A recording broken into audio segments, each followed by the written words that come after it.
Young Turks, we got a great show ahead for you guys, tons of stories. A Russian reporter mysteriously dies while slipping off a balcony. That case is amazing. I want to share that with you in a little bit, and how often opponents of Vladimir Putin or his oligarch friends in Russia wind up slipping off of balconies.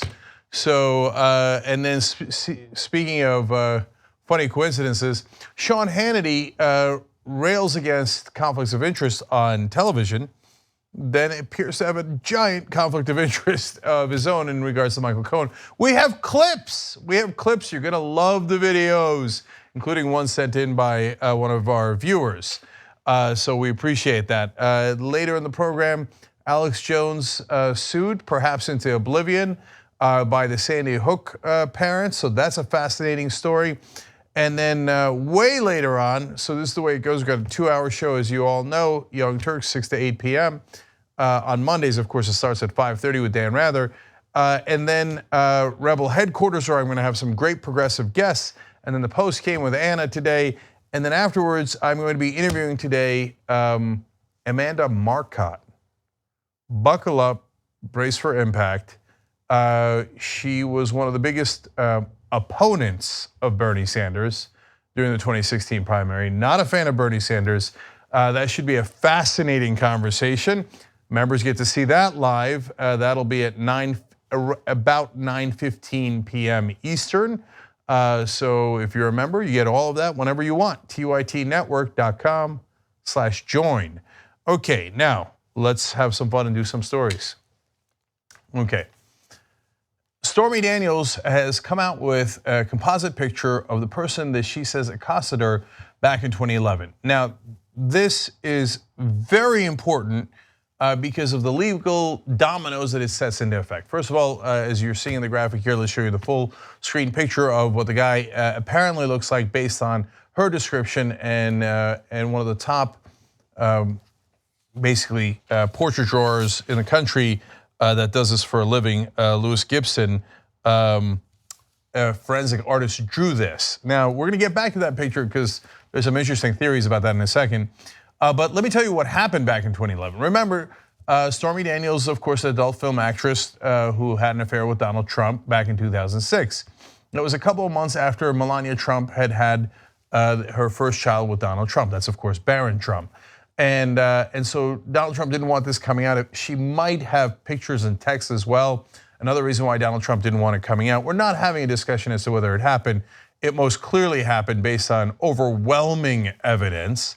So now the question is, did Michael Cohen, Trump's lawyer, pay her $130,000 as hush money? Would that be, for example, an in-kind contribution that would violate campaign finance laws significantly? But that's not the only legal issue. The other legal issue is apparently threats that were made to her 5 years after the affair in 2011. Now, that's when she started talking to the press. So that's the significance of the year 2011. And she explains her version of the story of what happened to her in Vegas. She says, I was in a parking lot going to a fitness class with my infant daughter, and a guy walked up on me and said to me, leave Trump alone, forget the story. And then he leaned around and looked at my daughter and said, that's a beautiful little girl. It'd be a shame if something happened to her mom. And then he was gone. Okay, now, if that in fact happened, that is significant legal trouble for anyone who might have contracted out that thug to go threaten Stormy Daniels that way. Now, the affair with Donald Trump, as I told you, is absolutely clear cut. She said all the way back in 2011, she described the details of the affair way before Donald Trump even considered running for president, and that was all on tape. They did pay her hush money. There's no question about that. Whether this guy exists and that crime happened is an open question. But if it were to be settled in the direction that he is real, that did happen, and if Michael Cohen, Trump's lawyer, were the one who contracted him, boy, then he's in massive trouble. Not campaign finance kind of trouble, but, and by the way, that is very significant. But this, we could be talking about decades in prison here. This is a giant matter that involves potential threats of physical violence. And if Michael Cohen's in that kind of trouble, well, who's the one guy he's got evidence on? And what kind of trouble does that put Donald Trump in? So Stormy Daniels' attorney has put out an email. If you see this guy, you're apparently supposed to, it's a $100,000 reward. It's no joke, okay? And the email is idthethug@gmail.com. idthethug@gmail.com. And by the way, if you do find the guy, tell the lawyer the Young Turks sent you. No, you keep the money. I don't want any part of that $100,000, okay? It'd be nice if somebody in the Young Turks army found him. Now, while you're looking, don't get too confused, because there are some people that he does look like. Let's be clear about that. One of them is this guy. Okay, keep it real. It is unlikely to be Tom Brady, so don't bother emailing in with, "I solved it," if your answer is Tom Brady. Okay, now another guy that it could be, according to some on the internet now, is a man named Glendon Crane. Well, that's curious. So that does kind of look like him a little bit, because he's in a picture right there next to Stormy Daniels. Why are they in the picture together?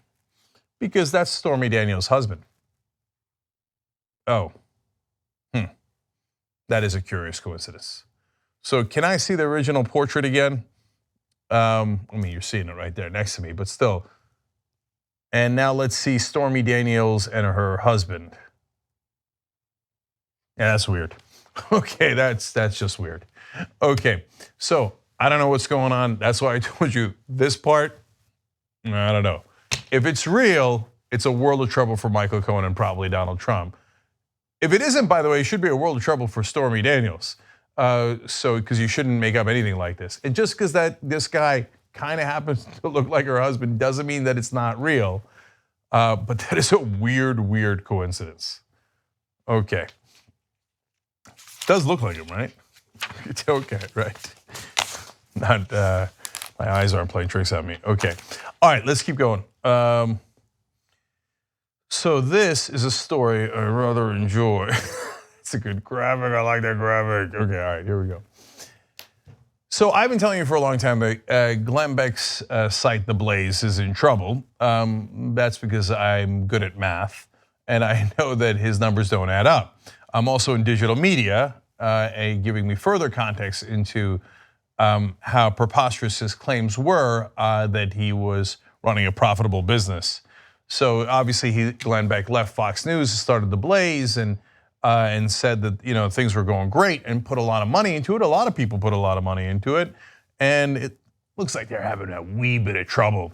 And we have wonderful, rich details for you guys, literally in this case, today. And the Daily Brief breaks this story. Glenn Beck, they explain, the enigmatic conservative media firebrand, appears to be selling off his assets as his media enterprise downsizes. Betsy Woodruff and Max Tanney reporting on that. Okay, no one's surprised by this. I told you they're having trouble and they started laying off a lot of people. In fact, let's talk about that a little bit, but what they're selling off is the fun part. Earlier this year, Beck engaged in conversations with popular right-wing pundit Ben Shapiro to buy or partner with Beck's right-leaning news network, The Blaze, which has been hit with several rounds of massive layoffs over the past 3 years. Now, those layoffs are going to be very relevant in a second. Now, I don't know, if you're wondering how in the hell can Ben Shapiro afford The Blaze, as much of financial trouble they're in. No, for conservatives, there's usually very, very wealthy people who are not actually looking to make a profit, who finance a lot of this stuff. So like the Mercers, for example, Robert Mercer, Rebecca Mercer financed Breitbart. Never turned a profit, never gonna turn a profit. They're not in it for the capitalism, they're in it for the marketing and the propaganda. So I don't know who's behind Shapiro and who could possibly buy The Blaze. That's an interesting story for another day. But right now, let's look at what he's selling off. Beck's opulent spending habits have been a source of consternation at his media empire. Employees at The Blaze previously lamented that Beck bought a Maybach sedan and kept his jet, his private jet, which was expensive to operate and maintain, you don't say, amid massive layoffs at the company in 2015.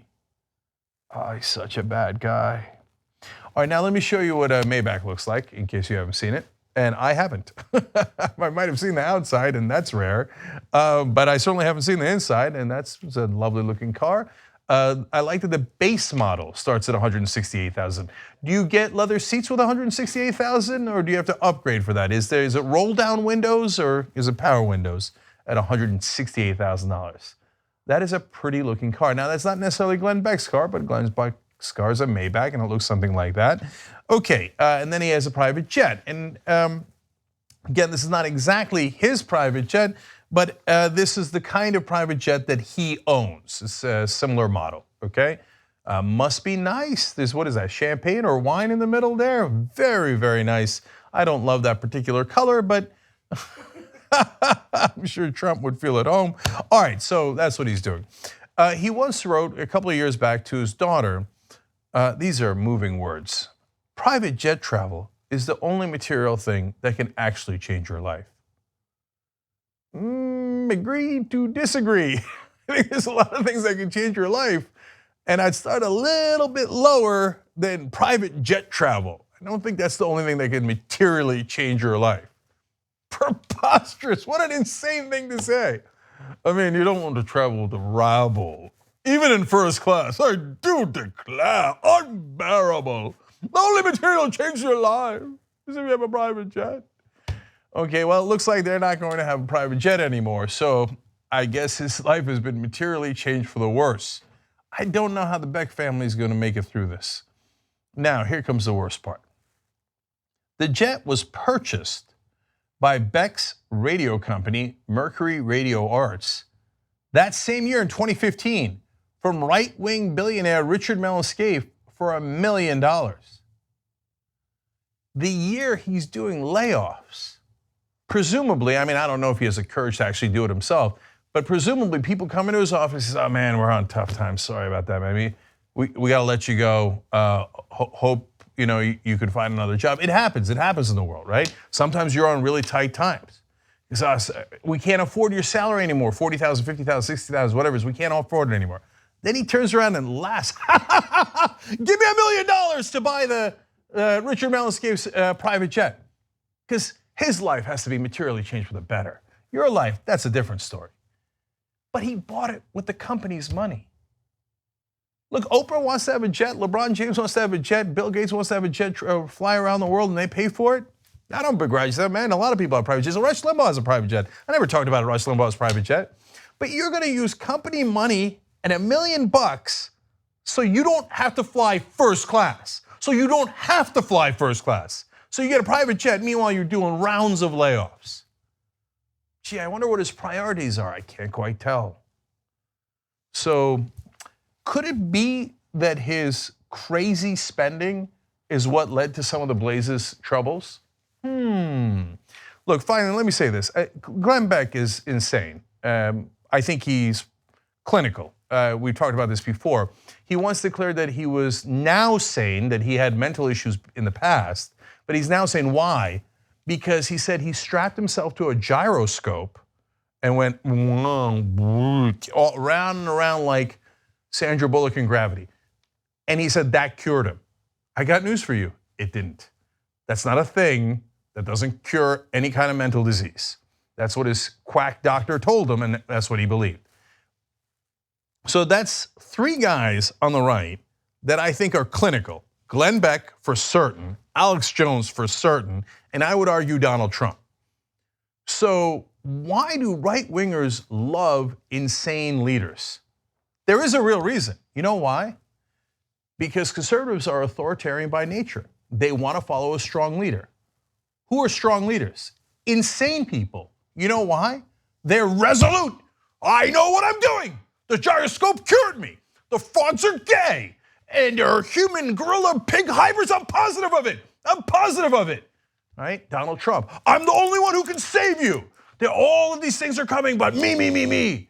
They are absolutely certain. Why? Because they're not smart. Smart people reflect and they think, hey, that could be right, that could be wrong, let's test it out. What are our different options? Insane people think they have the whole world figured out. And when in reality, they don't know anything, but they sound strong, confident, and resolute. Exactly what conservatives follow. It is so sad. And likely in a couple of years, we will, at least in 2 out of 3 of those cases, have literal clinical reports in, that's my best guess, of them saying, yeah, no, they had mental issues. They had legitimate, significant mental issues. Beck said he already had them in the past, but the gyroscope cured him. No one in their right mind actually believes that. Does anyone think Alex Jones is sane? And when you find out, any rational person, when you find out the guy that you've been following your whole life and thought was awesome was actually insane the whole time, oh, that's gonna leave a mark. Well, look forward to that. Okay, now, let me give you some good news. Although, I would argue that was good news. I'm a bad man. Okay. When the Justice Democrats started, I remember, I was there.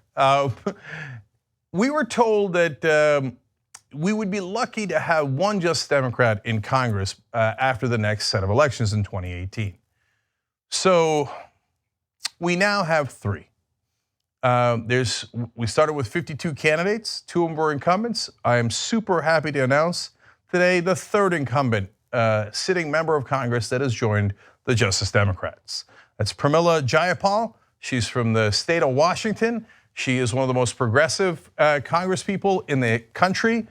It is a great honor to have her as part of the Justice Democrats. So why were people skeptical and why are people joining now? I'm gonna give you some quotes from her and some of her supporters in a second.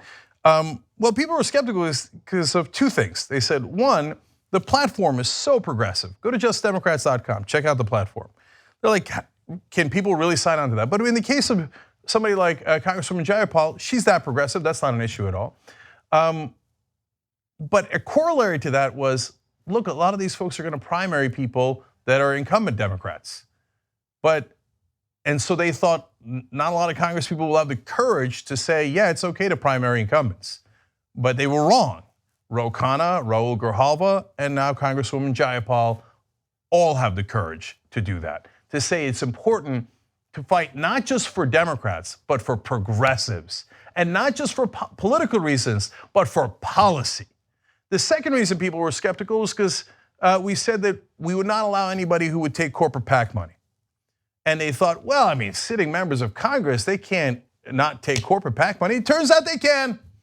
So now as we get more and more Justice Democrats that are in the House, and there are more and more candidates, guess what's happening? Go back to our old videos. It's exactly what I told you would happen. Now people are saying, well, I mean, come on, of course. I mean, no corporate PAC. Is it now even Gillibrand and Booker is doing it? Were they doing it before we started? I don't remember that. We were told it was impossible. So now there are a great number of people saying no corporate PAC money, and now we have 3 already in the caucus, and there are a lot more on the way. Already the primaries have started. There were some losses, of course that's normal, and there was a lot of victories. 5 out of 7 Justice Democrats won or got into the runoff in Texas primaries. 5 out of 7. One of them who lost turned around and recruited the candidate who beat him. And that was Mighty Mary Wilson, who won that race. She became a Justice Democrat. And the unity continues. This is real unity around progressive priorities. I am super proud of that. You know what Justice Democrat stands for? So yes, definitely economic justice and social justice. Yes, we believe that everybody should be treated equal, not equality of results, but equality of opportunity, okay? And economic justice for the whole country. Your wages are stagnating.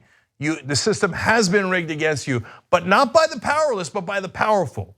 But the third reason it's called Justice Democrats is because we want representatives to represent just us. Not your donors, just us. So I love that the Congresswoman has joined here. I'm not alone. First sitting Justice Democrat was Representative Ro Khanna. He came out with a statement today saying, Pramila Jayapal is one of the most visionary progressives in the House of Representatives. She has been the most effective freshman on the social and civil rights issues of our time. It is an absolute honor to have her as a Justice Democrat. Congresswoman Jayapal says about joining the Justice Democrats, I'm proud to stand with the Justice Democrats and hundreds of thousands of their supports supporters who believe in a simple idea: the Democrats can't just be an opposition party. We must be a proposition party. I love that quote. That's exactly right. It's not just a matter of resistance. These are our priorities, and we are going to fight for them. Finally, she said, this election year is critical as we fight to take back the House by running progressive candidates in every corner of our country who believe in our vision. Exactly right. And look, if you want to find out more about the candidates, find out more about the platform that they're running on, go to justicedemocrats.com. There are dozens of candidates now. And right now, a lot of them are winning. Brett Welder is winning in Kansas, beating the incumbent Republican there, according to the polls, by 7 points. Doug Applegate is winning. There are so many others that I've interviewed at Rebel headquarters. You can check out all those interviews at youtube.com/TYTpolitics. We'll have all the links down below. And I just want you guys to understand something. This movement is not about one person. It's about an idea that you could run uncorrupted candidates and they would be free to actually fight for you. And that's what's happening right now on the ground. And we've already got a caucus, and we're gonna add a lot to it in 2018. But you gotta be part of that change. Because if you don't back these candidates, they're not taking corporate PAC money. They can't win without your support, whether you volunteer or you donate. Go look them up, see if there are any in your area. Go to justdemocrats.com and then get in the fight, get in the fight. So right now, I'm super happy that Congresswoman Jayapal is in the fight. She's a Justice Democrat, and now there are 3 and a lot more on the way. All right, we got to take a quick break here. When we come back, Sean Hannity. Sean, I'm coming for you.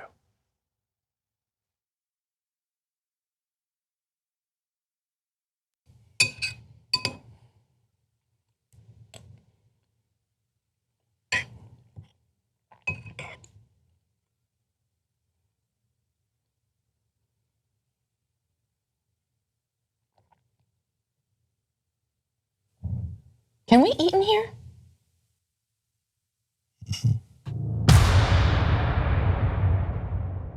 Once again, it's me, here at the Streamies.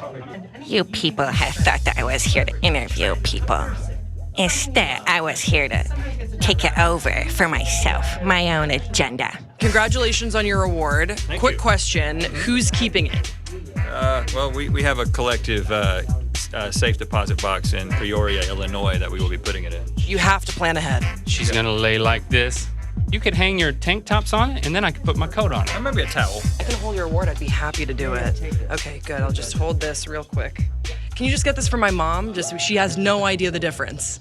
I love how the different shots that you use, and I love how we really get a glimpse of sort of your day-to-day life, but you show it in a really unique way. Was that intentional to sort of set yourself apart using editing, using camera work? No, I just think that like watching somebody's daily life is really fucking boring.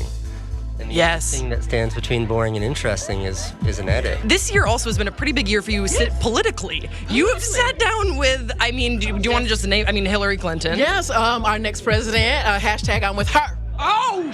I'm just gonna put that out there. I already knew that, but I feel like it's powerful now. You just said it, you know? I mean, come on. I'm actually going to Florida next week and knocking on doors and try to get all my fans, make sure the millennials, you go out and you vote is very important.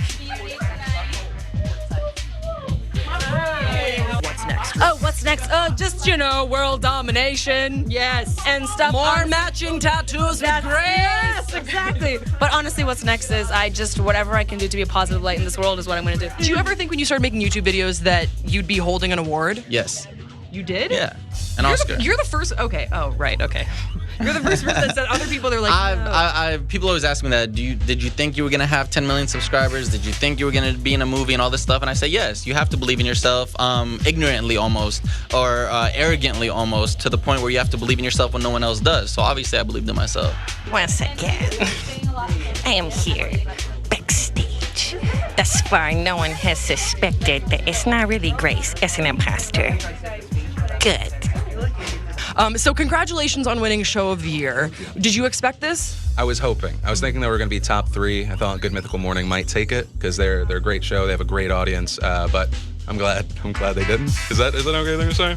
I'm glad they lost. I'm glad they lost. I mean, I'm glad I won, but also that they lost because that's the only way that I would have won. Yeah, I've watched your videos since I was like a kid. Like I don't know if I was a kid, but for a while. Dinosaur on YouTube now. No, I didn't. I wasn't gonna say that, and you're not. Okay, but hey, you've been doing good content for that long. That's what's awesome. And also, if I'm a dinosaur, what's Jenk? Lots of stories, lots of rage, lots of young Turks. Let's do it. What is this? Living legend Anna Kasparian.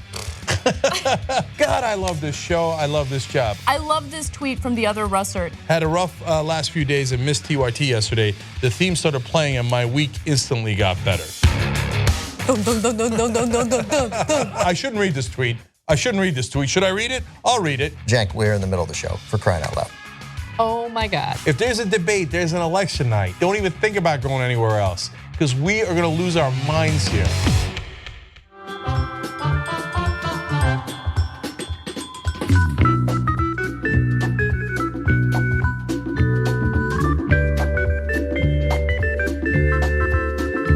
All right, lots of stories, so let's get to them. I'll read comments that you guys sent in a little bit later in the show. Let's go over here and get to Sean Hannity, okay? No, let's stay with Breaking Sad. Okay. So Sean Hannity had a unique excuse for not revealing the fact that he was Michael Cohen's lawyer. I'm sorry, let me start that again. Sean Hannity had an interesting excuse for why he didn't reveal that Michael Cohen was his lawyer. In fact, he claims that it's not a big deal. I mean, am I really his client? I just used him for some legal advice from time to time. I did not talk to any third parties about him, okay?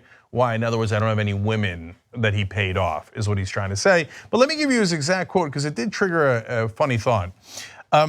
He said on his radio program, I never gave him a retainer about Michael Cohen.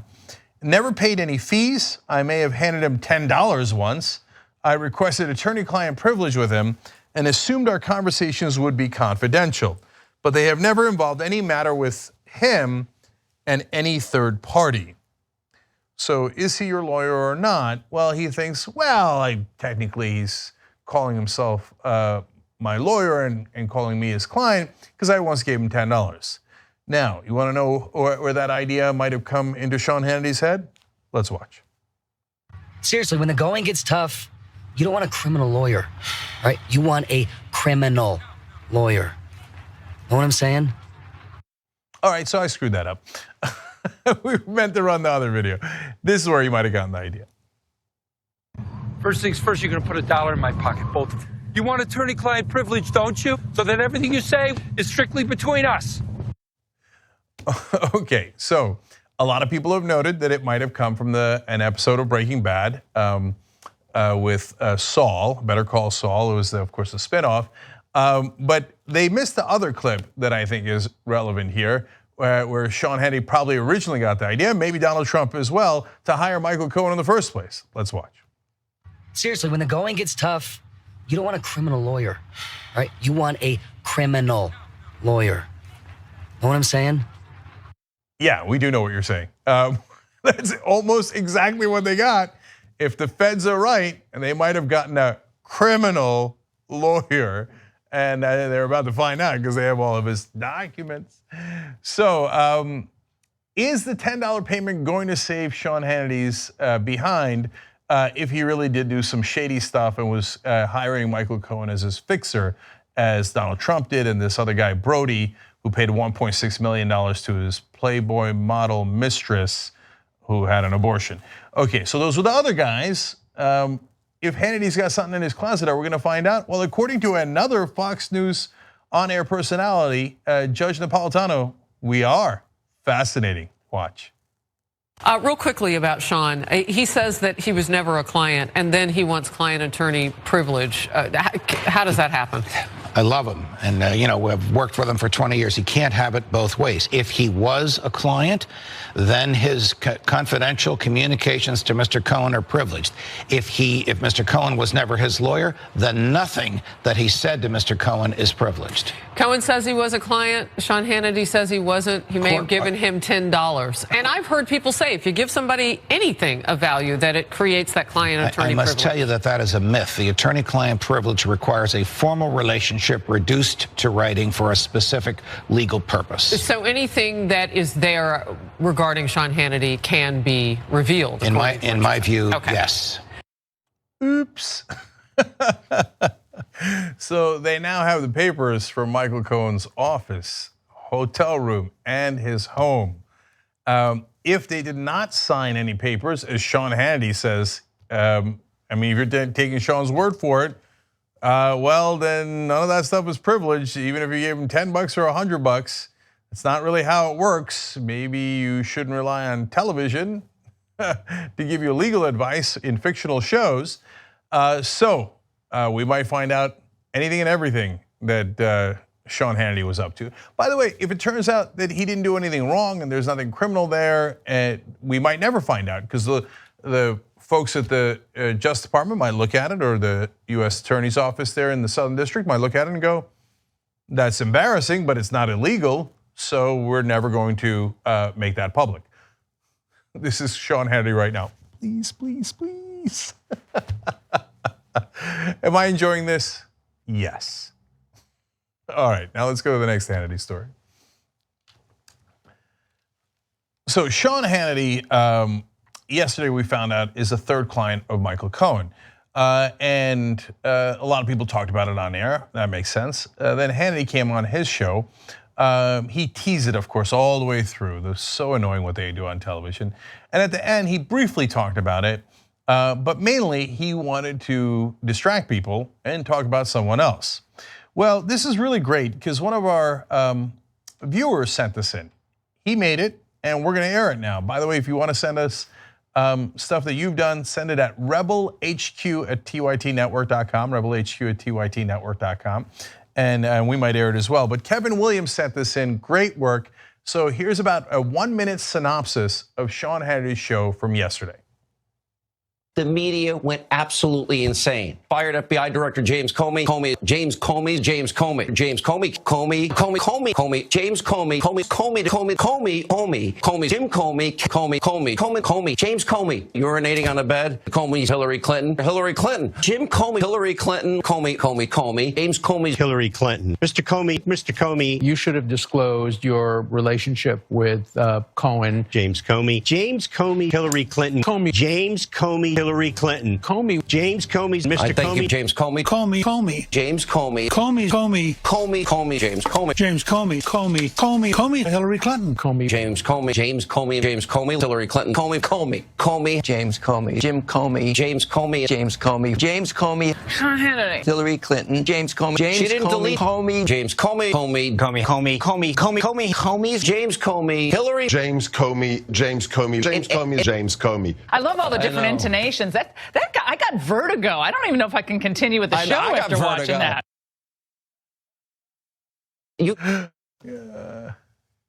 Great job, Kevin. Wonderful job. So you got a sense of that show. Gee, I wonder if he's trying the old squirrel strategy. And I love how many times they mention Hillary Clinton. I don't know if you know this. She didn't win. She's no longer relevant. She's in the woods. Anyway, so now the important part. Hannity never disclosed that he was a client of Michael Cohen, as he talked about Michael Cohen over and over on the air. So we did our own mashups. That seems to be a massive conflict of interest for Sean Hannity. But did Sean Hannity ever talk about conflict of interest on air and say that it was a bad thing when he came to other people? Let's find out. Rod Rosenstein, he shouldn't even be in this position, number one. Number two, isn't he conflicted out if he's the number one witness? Now, the other problem, of course, is Rosenstein. I don't know how he remains on this case. How does he get away with that Yes. conflict? How does he get? How do you see him in all this? Yeah. And then he appointed Mueller, so he's conflicted on 1,000 different ways. Well, if I was James Comey, Andrew McCabe, Sally Yates tonight, Rod Rosenstein, Strucken Page, Andrew McCabe, I would be very worried tonight based on the possibility that all of this is coming out. Deputy Attorney General Rod Rosenstein, who's out of control himself and conflicted out of this case, why he didn't have to recuse is another question. I am thinking that some of them might be in legal jeopardy in a big way. Indeed, Sean. So conflicted in 1,000 ways. Conflict of interest. You got to recuse yourself if you've got a conflict of interest. Now, in this case, he is client number 3 of Michael Cohen. Michael Cohen's offices are raided. Now, Sean Hannity, being the principled man that he is, I'm sure is going to recuse himself and not talk about Michael Cohen or that raid on air, right? Let's find out.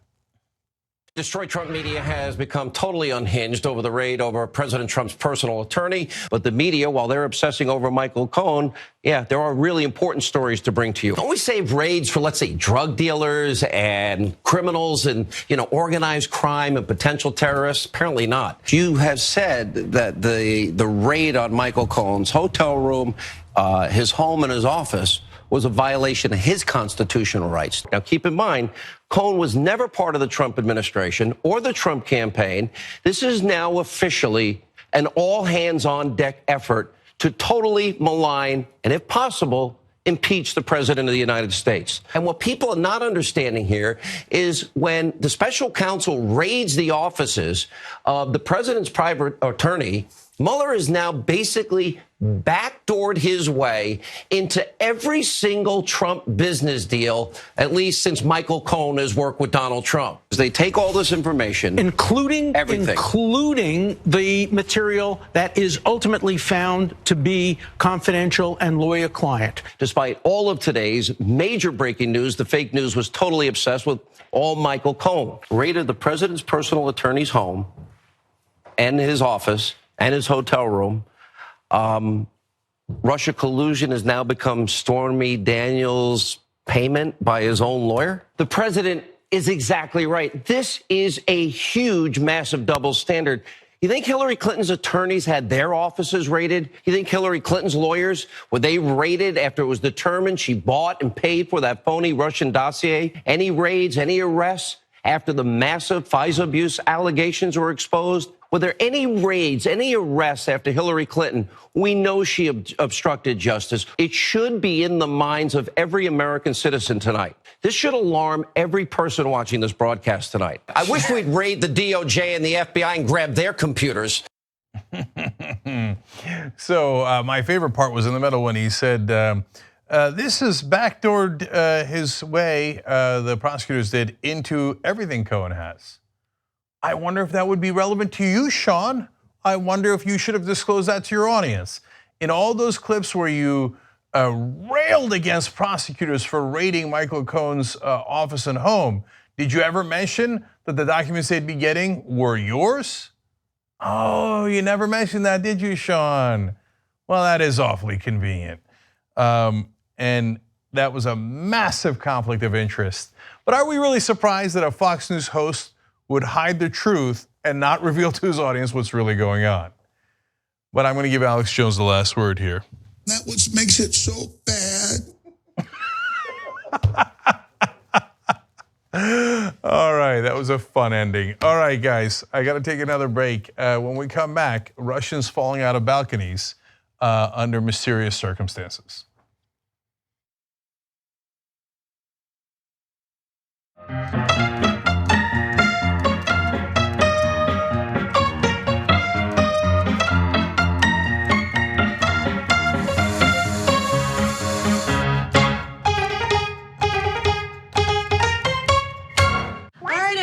I'm gonna go. Take care of yourselves, R2. You're the oldest. You're my only hope, buddy. All right.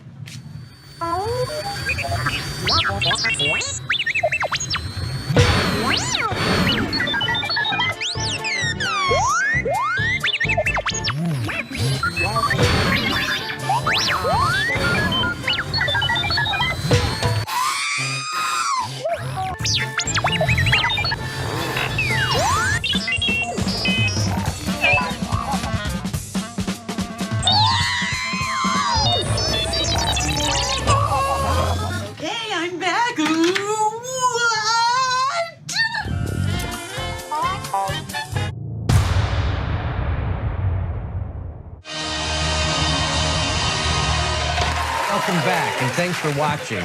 Special thanks to our guest, Hillary Clinton. Hey, Hillary, thanks for being our guest, and really, thanks for allowing me to be within 4 feet of you without charging me $3,000. But I want to give you a proper thank you, Hillary, and so can we get some thank you note writing music, please?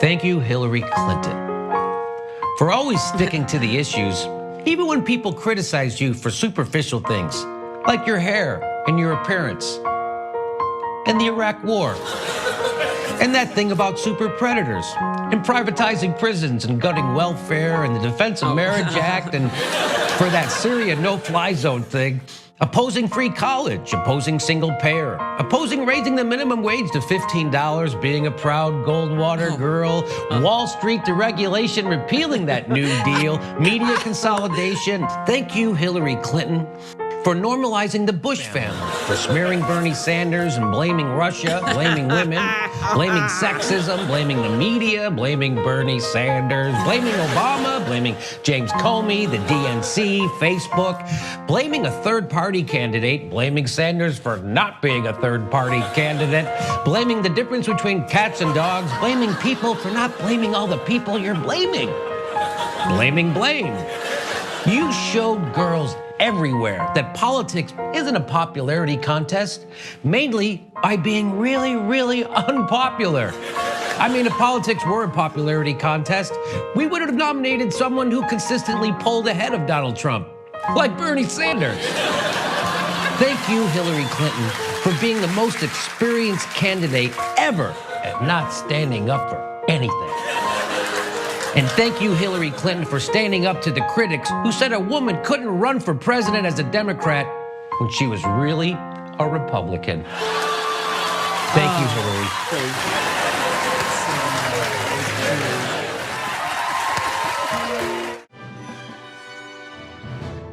Hi, I'm Brett Ehrlich with breaking news with Brett Ehrlich.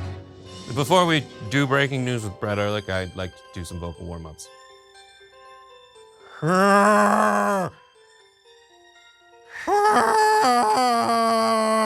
Ribbit! I pooped a sandwich. I pooped a sandwich. I'm ready.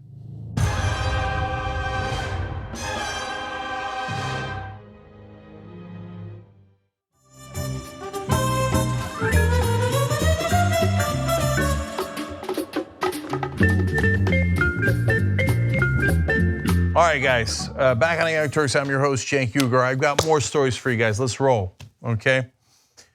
So an unfortunate and terrible death in Russia and under very mysterious circumstances, and the official explanation is preposterous, so let me explain.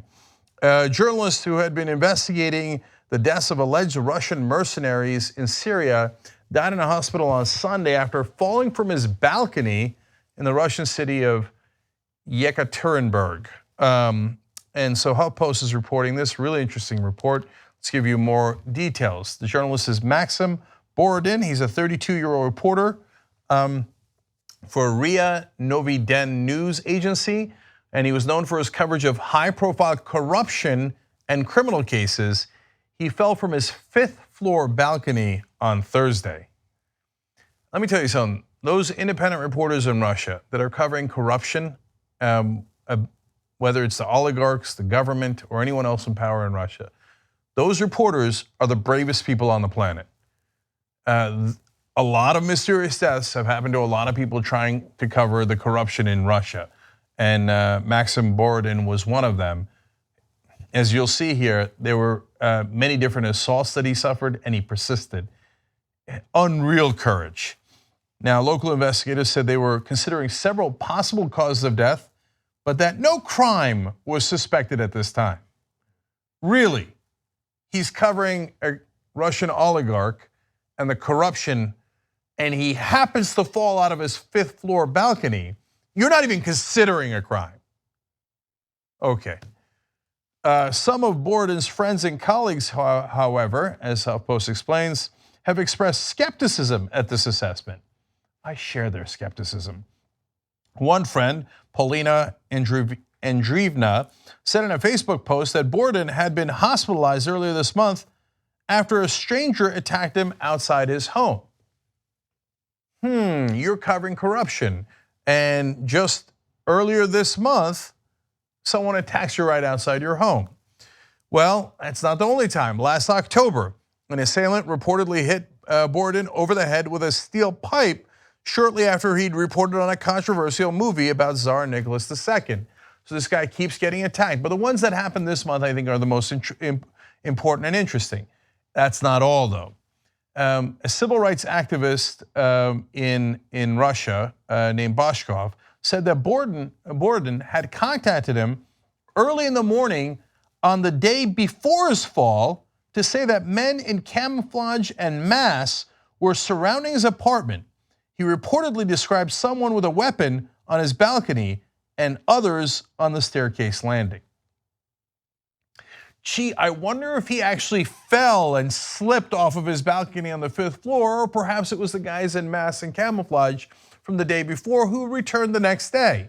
Now, Borden was a reporter, so he then called back to activists and said, you know, they were probably doing a military exercise, and so it's probably no big deal.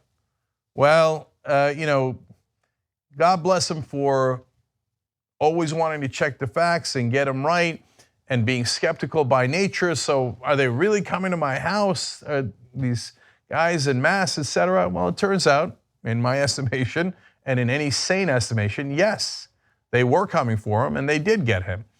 And when the authorities say that it was just a slip and fall from the 5th floor balcony, you get a sense of why he was studying the corruption in the first place. So now let's tell you about the guy that he was studying.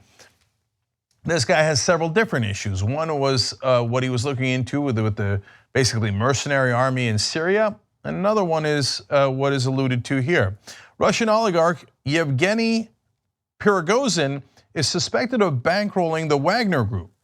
The US indicted him in February on charges of backing the so-called troll factory that spearheaded Russian efforts to influence the 2016 US presidential election. So the oligarch he was looking into is the one that run or apparently organized and financed the troll factory, and the guy winds up getting thrown off a balcony. Now, I don't think it was necessarily in regards to the troll factory or our elections, because he was covering what the oligarch was doing in Syria. So let's tell you about that.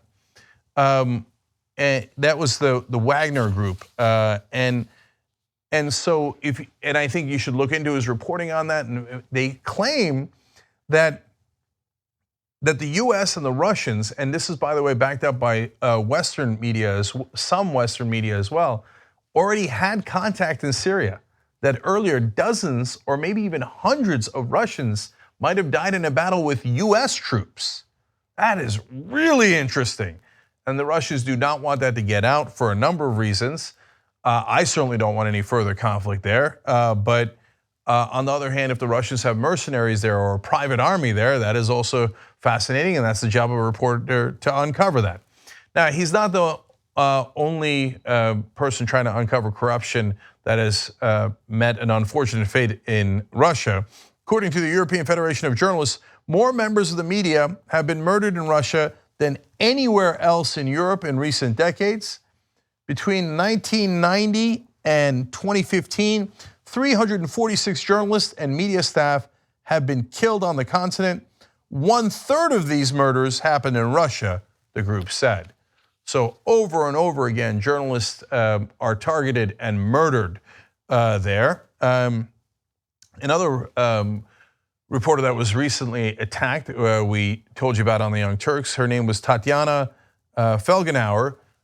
She was stabbed in the neck. She recovered and then had the courage to go to a Putin press conference and ask him a really tough question on national television with a giant scar on her neck. The bravest people on earth. So it's not just journalists. Let me give you more context into what happens in Russia. Sometimes Putin's political enemies and even his diplomats right around our election time wind up also falling off of balconies. Lots of coincidences. A lawyer for Putin foe Nikolai Gorokov was reportedly thrown from a window March 21st in Moscow. That's 4 months after our elections. That's in 2017. However, press outlets with ties to Russian security forces reported Gorokov fell while trying to move a bathtub into his apartment. Gorokov was set to testify as a US government witness in a money laundering case in New York.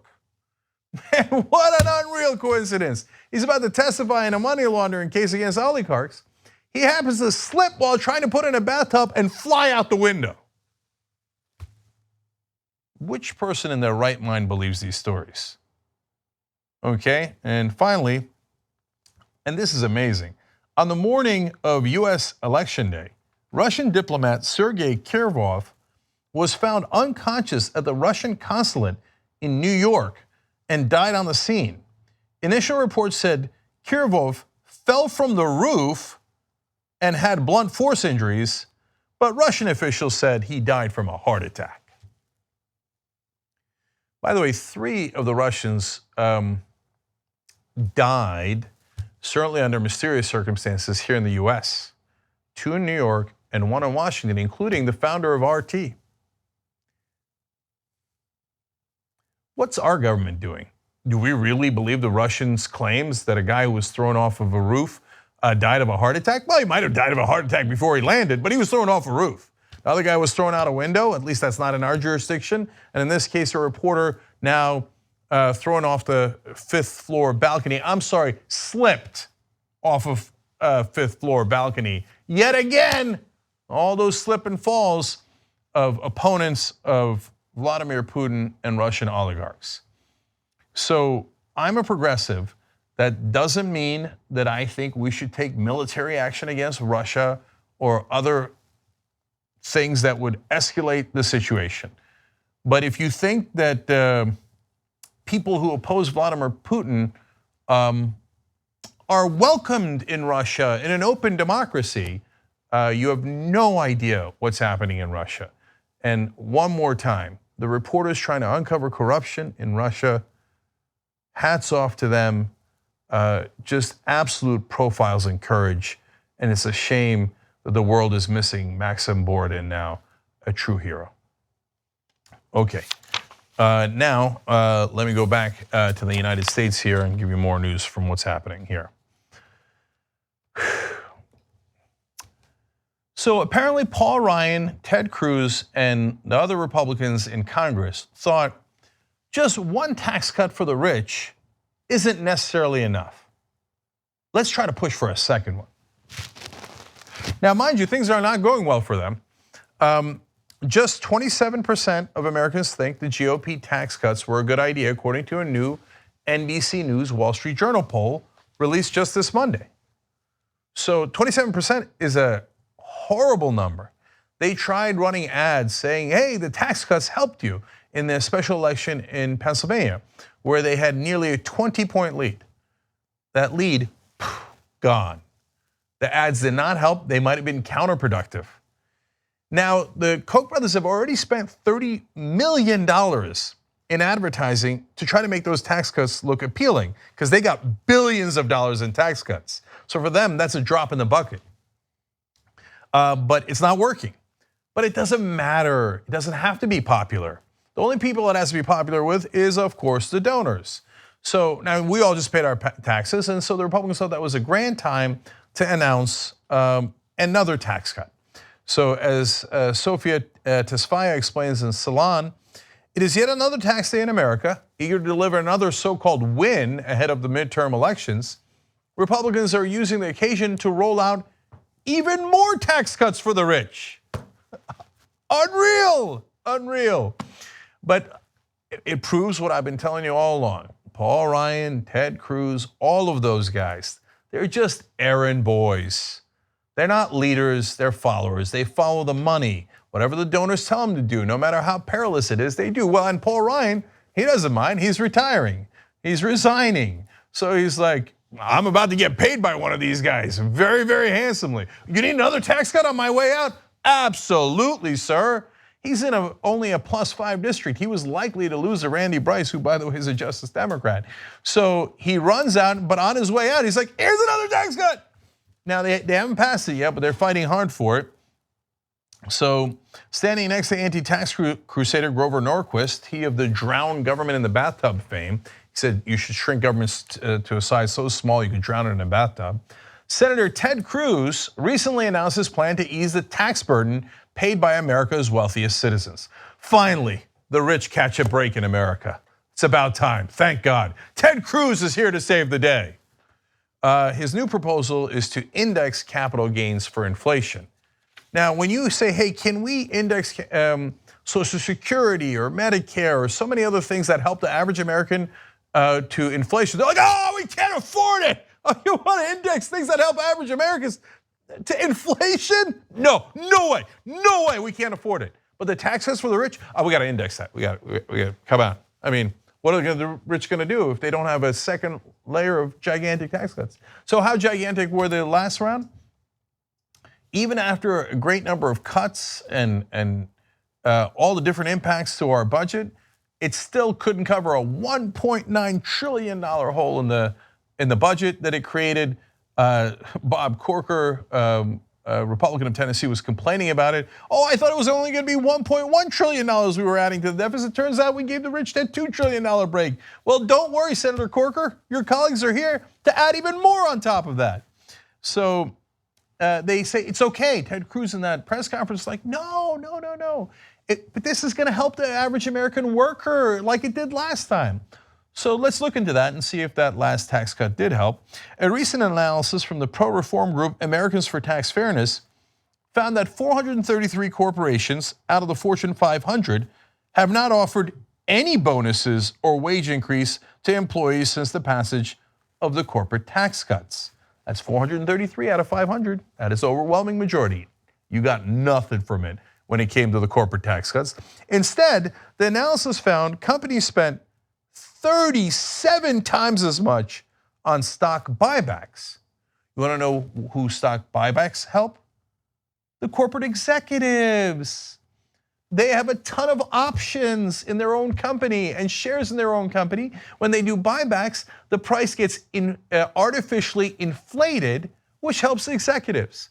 They help their own executives 37 times more than their workers. Wow, I didn't see that coming. That's exactly what we told you would happen. And since their greed knows no bounds, now they send their errand boys, Ted Cruz and Paul Ryan, to go fetch him another tax cut. Okay, now let me show you one last story with you guys about a dangerous trend in America.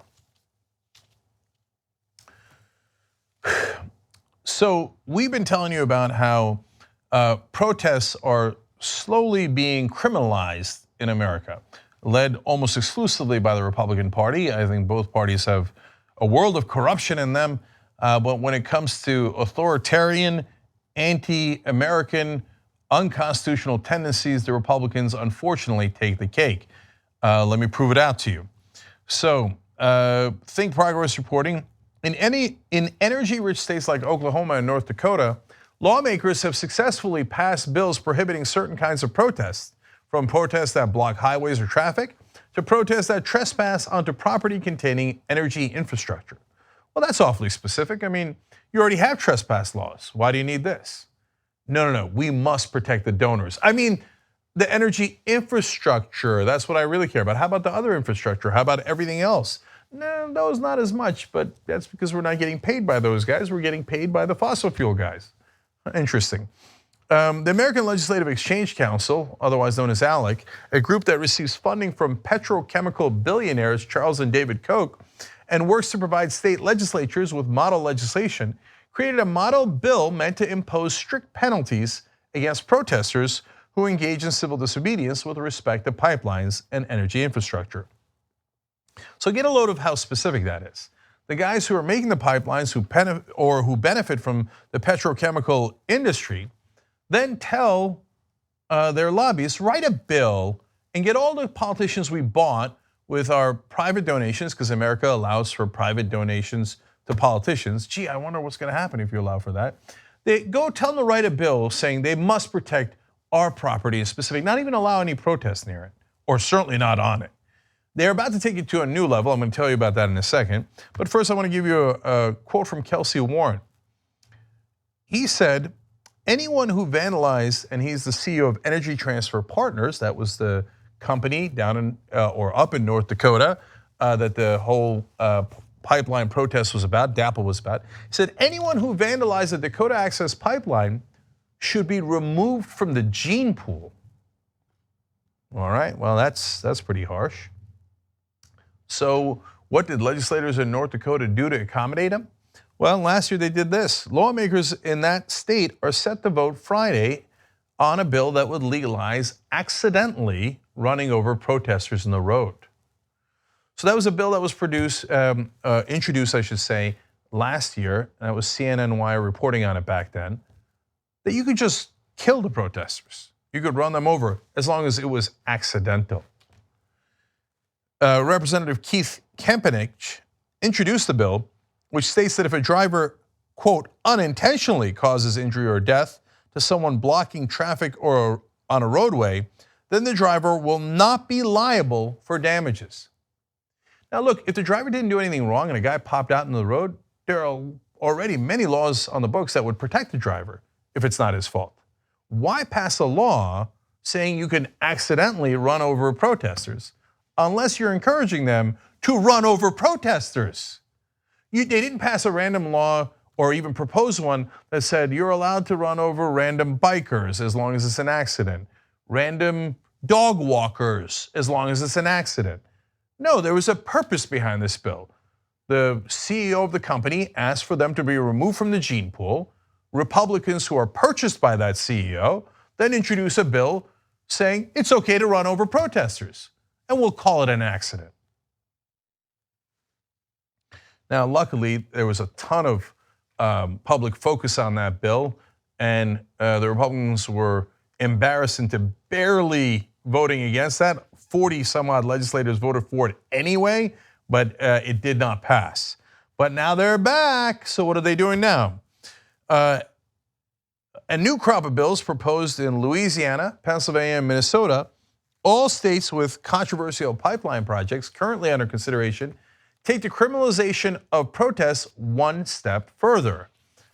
What is that going to be? If passed, the bills would make it illegal to conspire to protest in certain instances, like when a protest would require trespass or some other kind of civil disobedience. This means the act of simply planning a protest that includes a civil disobedience component, like trespass, regardless of whether or not you actually protest, would become illegal. So here we are in thought crimes. If you even think about doing a protest of our donors, we'll have you arrested. You don't even have to carry it out. So now, by the way, you pass that law, now you're gonna have to spy in on all of us, right? You're gonna have to look through all of our social media, you're gonna maybe get into our computer, you're gonna have to wiretap us to find out if any of us are planning a protest. Civil disobedience, that's how we got civil rights in this country. Maybe that's exactly what they're afraid of. They would have arrested Martin Luther King before he even got to the bridge on Selma. They would have said, you're planning a protest where you're gonna do civil disobedience. Lock him up. We never would have had Selma. We never would have had any of those protests. We've gone backwards. Corporations have taken over this country so thoroughly, and we've allowed them to bribe all of our politicians so thoroughly that we're worse off than we were during the civil rights era, which is stunning.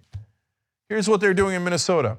A Republican-led House committee passed a measure Tuesday that would allow local governments to sue criminally convicted protesters for law enforcement costs. So you might get arrested for even thinking about a protest. If you thought out loud with someone else, aha, we got you. And if you actually dare to do it and you close down any place, we're gonna put millions of dollars on you and bankrupt you. We're gonna destroy your life.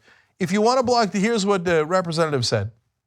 If you wanna block a freeway, this is Representative Nick Zerwas, you're going to jail. And when you get out, you're gonna get a bill. It's not just enough to imprison you. They're gonna try to destroy your life in every way imaginable. Why? Because they got a Oftentimes, you'd be surprised at how small those checks are. But they get donations from these companies that build the pipelines. And then they will crush you and the average citizen to make sure that they serve their donors. Wolf-pac.com. If you don't get the money out of politics and you don't get an amendment, they're gonna crush us all.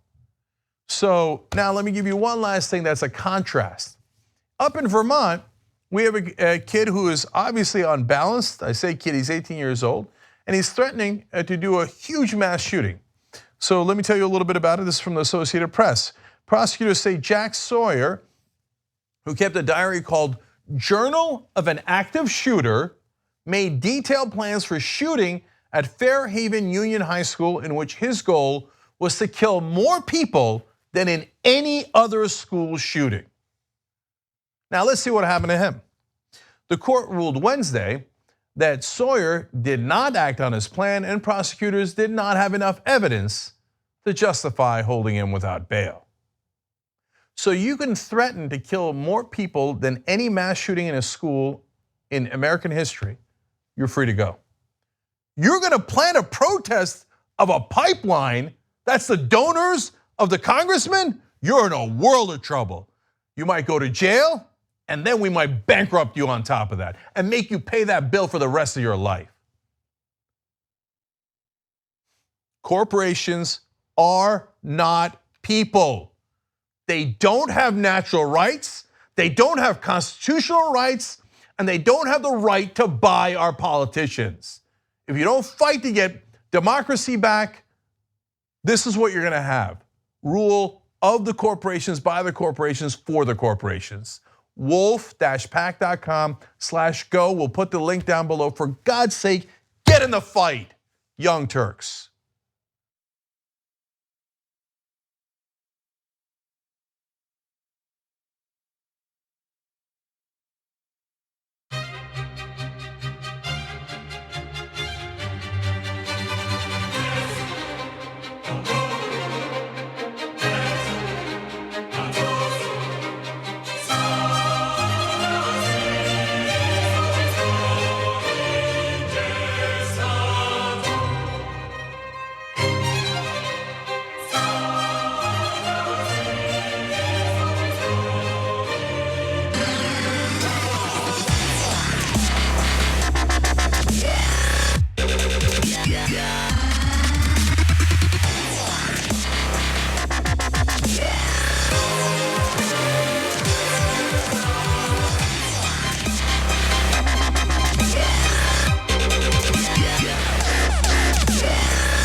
The theory that some progressives had about Trump getting elected being a good thing because he would destroy so badly that people would be ready to throw in support for a true progressive. But I'm worried that the opposite is happening, that Trump is so extreme and so disastrous that he has now desensitized us to politicians that we typically would not like and not support. Even on the right, like, oh, if we could just impeach Trump and then we can have Pence. It's changed our standards. It's lowered our standards for politicians. So Anna, that's a great point. Now, all of a sudden, Corker's the middle? Are you kidding me? And what do the Democrats do? They just accept it. They're thrilled because they're like, well, that's the number one trick they have, which is, well, you can't vote for the other guy.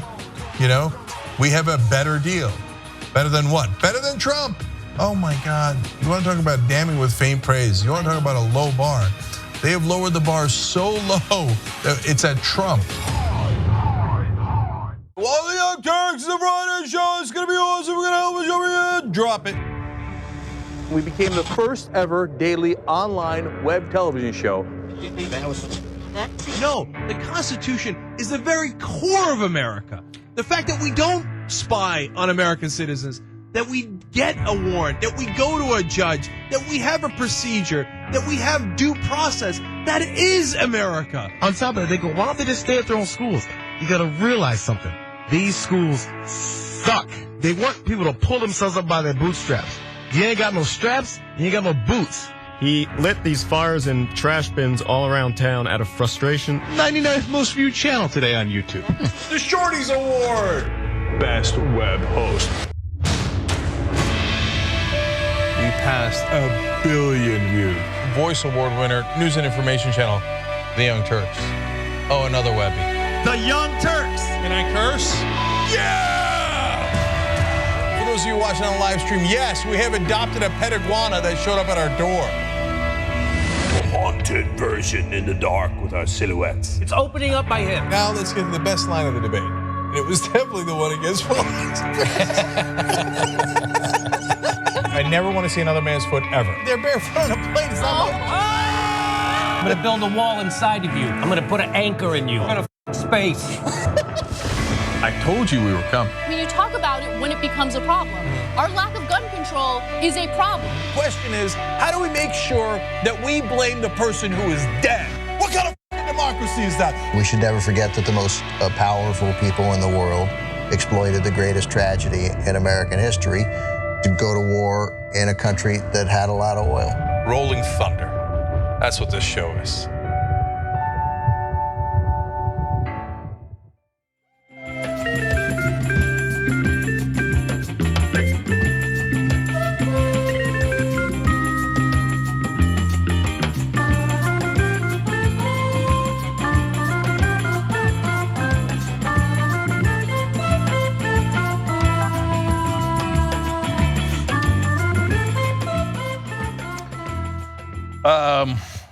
Back on the Young Turks, Cenk and Anna with you guys. Peter Hamby writes in on YouTube Super Chat, is Sean Hannity going through a Carly Rae Jepsen yip? He wants to call me maybe. I noticed that too. I wanted to point out he was saying, it sounded like they were saying call me maybe. Artificial Morphous Man writes in on YouTube Super Chat, huge race for governor of Minnesota. Please report on Rebecca Otto and Tim Pawlenty so we won't get Pawlenty. Make that suggestion at rebelhq@tytnetwork.com. We take those suggestions super seriously. If you can hook us up with a campaign, we have a candidate, really interesting candidate for governor of Massachusetts. That's on Rebel headquarters tonight. So check that out. And then later, the members will get to see live my interview with Amanda Marcotte. Drums. Oh, wow. Is that tonight? That's tonight. Okay. Oh, I might stick around for that. Yeah. I might stick around for that. By the way, the name Pawlenty always makes me hungry because it sounds like polenta. But just that's a side note. Yes. Anyway. Okay, your mama writes in on Twitter, everyone knows investigators and whistleblowers in Russia are notoriously bad with balance and gravity. I Am Sock writes, and Stormy Daniels was threatened by Willem Dafoe? Yes, some people thought he looked like Tom Brady and some people thought he looked like Willem Dafoe. Dustin Sherlock says, today's the first TYT I've been able to watch for weeks. I feel like I just came back from the restroom at a movie. That's an interesting analogy. Like, he missed it. Like, yeah, he's got to rush back. So, okay, that's how I'm taking it. Wonderful. And finally, Bart. Oh, that's our Bart. Bart Kyle writes in, if Glenn Beck wants to get his private jet back, all he would need to do is to become a televangelist. Problem solved. And he does have a lot of those religious tendencies and delusions of grandeur. So look for that next. That's not even that bad a prediction. All right. And by the way, if you want to become a member, check out the Amanda Marcotte interview as God knows what will happen. She was very opposed to Bernie Sanders. I don't know if you know this. I am for Bernie Sanders. So God knows what will happen. Check that out live. tytnetwork.com/join to become a member. All right, what's next, Anna? Before we get started with the stories I have prepared today, I wanted to issue a quick correction on a story that we did yesterday. We reported on a story involving teachers who are protesting or were protesting in the state of Kansas, and I inaccurately said that they were protesting for raises, which is not the case. They are specifically protesting in order to get the pension that was promised to them in their original contracts. Apparently, the state was attempting to, or is attempting to, shortchange them on their pensions, and they're not having it. So it is my mistake. They are not asking for raises, but I believe that if they were asking for raises, they deserve them. But that is not the case. Look, I mean, that's the sad state of affairs that we have because people are trying to frame it as them being greedy. So they're fighting back, saying we're not even asking for a raise. But there's nothing wrong with asking for a raise, especially when in so many of these states, you haven't gotten it for so long, and teachers are so undervalued. But I made the same mistake, so let me just say that they make a great point that the pension's already in the contract. Right. So that shouldn't even be an open question. That was part of the contract you signed, and it wasn't a lucrative contract. And when we did the bank bailouts, they said, well, I mean, you got to give them a golden parachute. These executives who bankrupted the company, what are you going to do? Take away their multi-million-dollar bonus? Yeah. Yes, that's what we should have done, because they bankrupted the place. The teachers in Kentucky didn't bankrupt the place. They did a wonderful job. And they're not asking for anything new. They're asking that you keep your promises. And I thought that Republicans were the party of personal responsibility and keeping their word.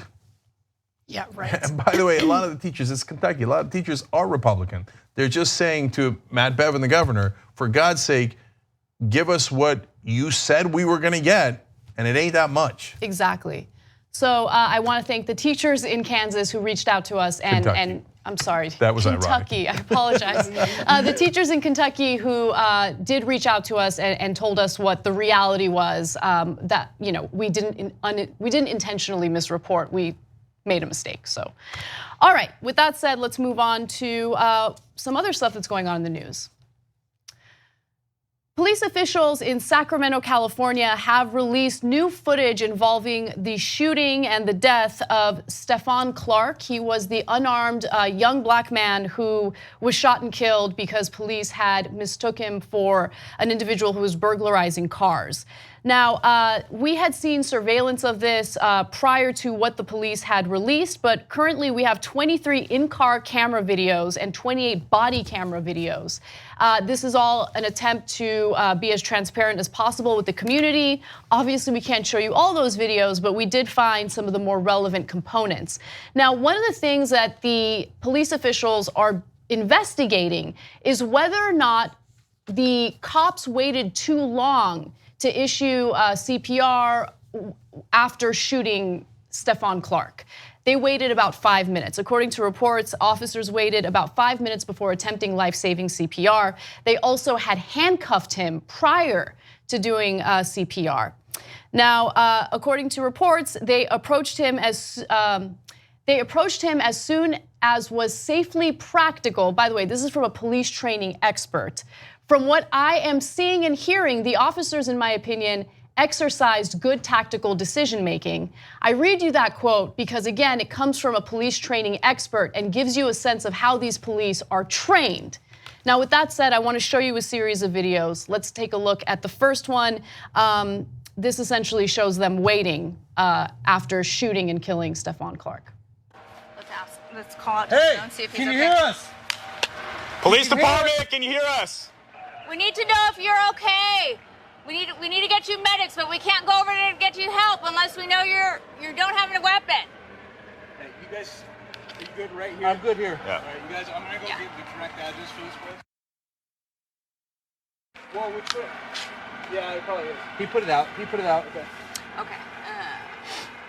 Sir, can you move? Can you hear us? And that's it. He didn't move after that. Okay. Okay, so this is exactly what we've been telling you guys. The training is all wrong. So that so-called training expert says they did it perfectly. That's doing it well? That's doing it well. Sir, can you move? No, because you shot him. It's obvious that he's unconscious. So I grant you that there is a small percentage chance that he's faking it. What's the percentage chance that he's faking it? 1%, maximum 5%? You saw the video, right? What is the percentage chance that you could save his life if you responded immediately when he appears to be unconscious and bleeding out? If you didn't wait the 5 minutes as he's bleeding out, the chance of saving his life could be fairly high.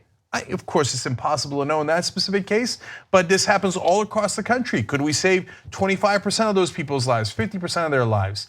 But what the cops are taught is your life is worth so much more than the guy you shot. The guy's life that you shot is not at all that important.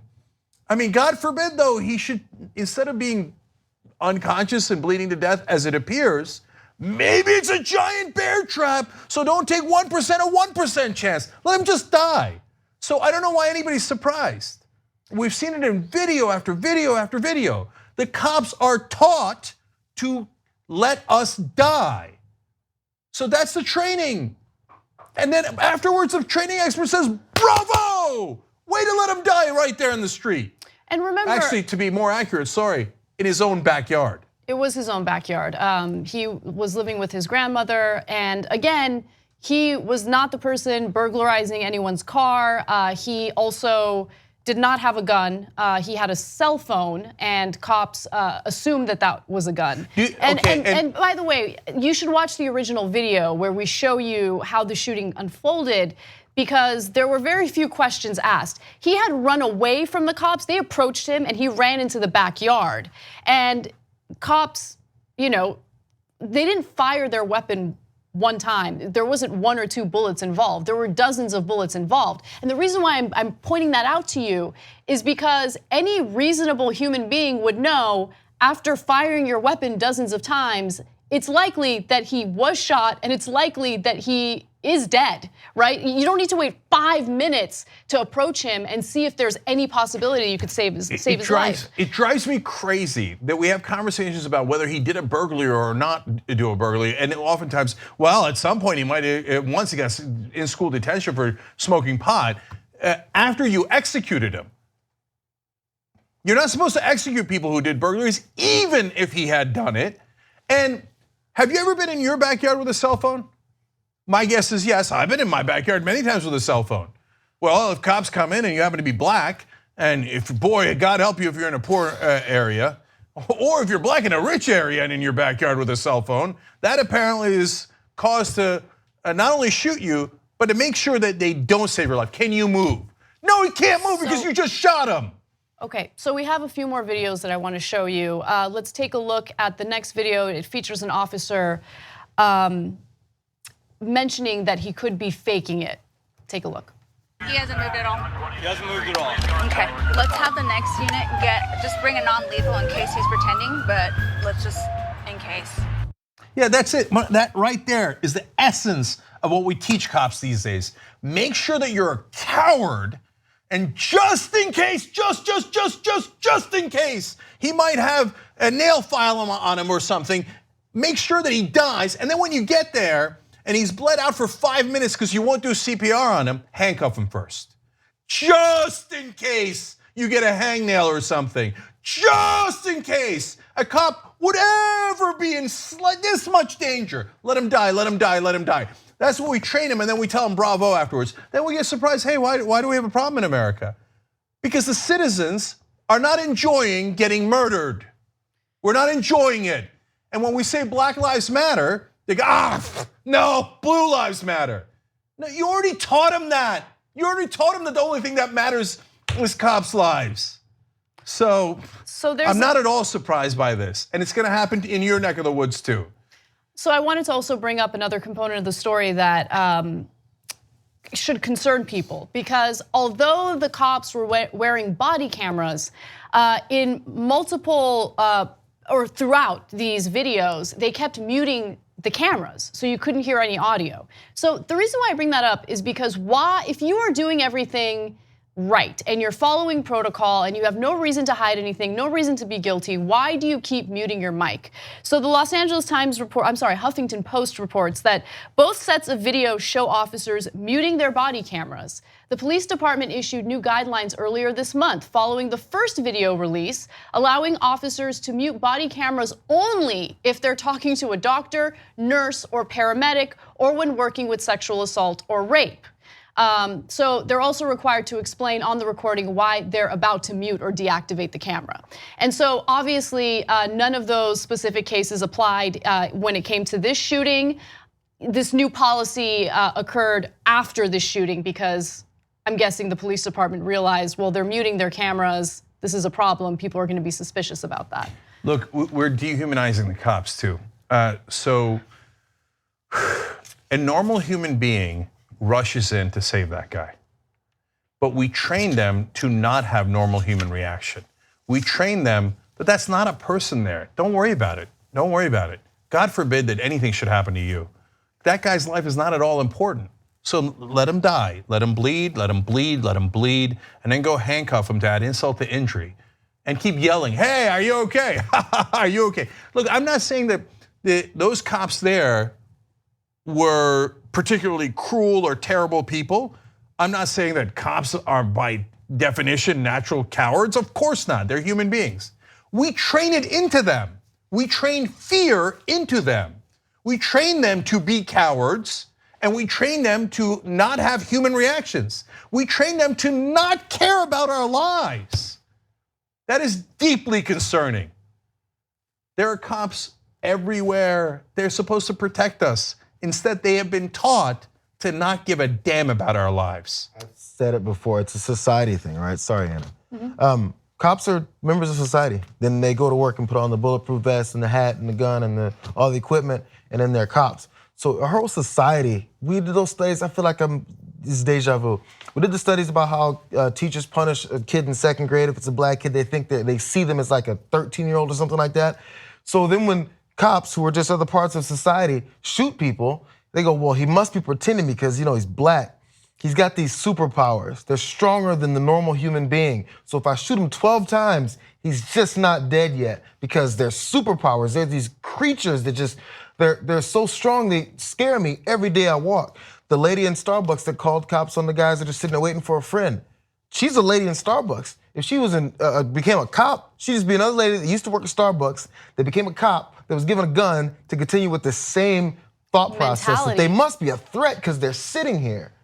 So it's a problem of society, and becoming a cop gives you this extra authority to then apply lethal force to the situation that you were already afraid of before you ever became a cop. Of course, I'm generalizing for all cops, but you know that already. I shouldn't have to keep saying that. Well, first of all, studies bear out that that is the reaction of most people in America, let alone cops.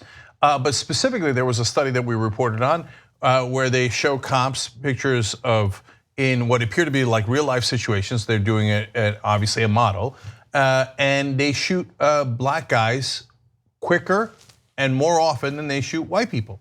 So they were simulating certain scenarios, and then the cops would react. Yeah, if they saw what appeared to be a black guy, they shoot him more and they shoot him quicker. I think something that we, as a country, underestimate is how much we've allowed the portrayals of certain groups of people to really seep into our heads. And it's, for a lot of us, it's subconscious, right? And so when we talk about bias, that's what we're talking about. It's not even necessarily that, oh, everyone is, they have bad intent, everyone's racist. That's not the case. I think that mass media has portrayed people in certain ways for so long that it's kind of ingrained in the way that we think of different groups of people. So for instance, the whole thing that happened at Starbucks last week with the two black men who had 911 called on them simply because they were waiting at a Starbucks. I wrote about that on social media, and I talked about it in my own context, how I've never been harassed in that way. And multiple people were like, it has nothing to do with race. It has everything to do with the fact that you're a pretty and attractive woman, and so people are always gonna treat you differently. Okay, but no, that's not true, because not everyone working at Starbucks is a straight man. There are all sorts of people that work at Starbucks, and beauty is in the eye of the beholder. So yes, attractive people do get some advantages, but there is a problem with the way we perceive people based on their physical appearance, on their race. I am not portrayed as a threat ever in the media, whereas black people are time and time again. And I think that unfortunately leads to the certain biases that we have. That's all I really wanted to say. I'm gonna say one last quick thing here. For decades, one of the culprits that we don't talk about nearly enough, local news, have chosen to feature one minority after another. And it's why? It drove ratings. Because people were afraid of them. Even if there were more crimes that involved white suspects, they wouldn't show it on local news as much. Why? Because, oh, that looks like that's your neighbor Bob or your cousin Susie, so that doesn't drive enough fear and it doesn't drive enough ratings. But they see a minority, especially if they were in non-minority neighborhoods, that would lead the news every time. And so what happened? They brainwashed the country. So There was already enormous brainwashing from hundreds of years of slavery, Jim Crow, civil rights era, all that stuff. And then local news came in and poisoned our culture. Well, black man, black man, black man, black man, danger, danger, danger. And people ate that up and they got some temporary good ratings out of it. I despise local news. It's just nothing but a pure heap of trash. And all they do is sensationalize crap and they poison our culture while at it. So I disagree with you a little bit. Yes, there's definitely a lot of what you just mentioned going on, but there's also a lot of important reporting happening on a local level. So I don't want to. Almost never on television. Well, lately that's definitely the case, but anyway, okay. There's some great local print reporters. Good luck trying to find a good investigative story on television. Okay, we got to take a break, guys. Bernie Sanders has a new bill. Unsurprisingly, it actually stands up for the average American. It actually goes to the core of the problem. Unsurprisingly, he has no Democratic co-sponsors. We'll be back and tell you about it. Welcome to the Young Turks on a momentous day. What now? What now?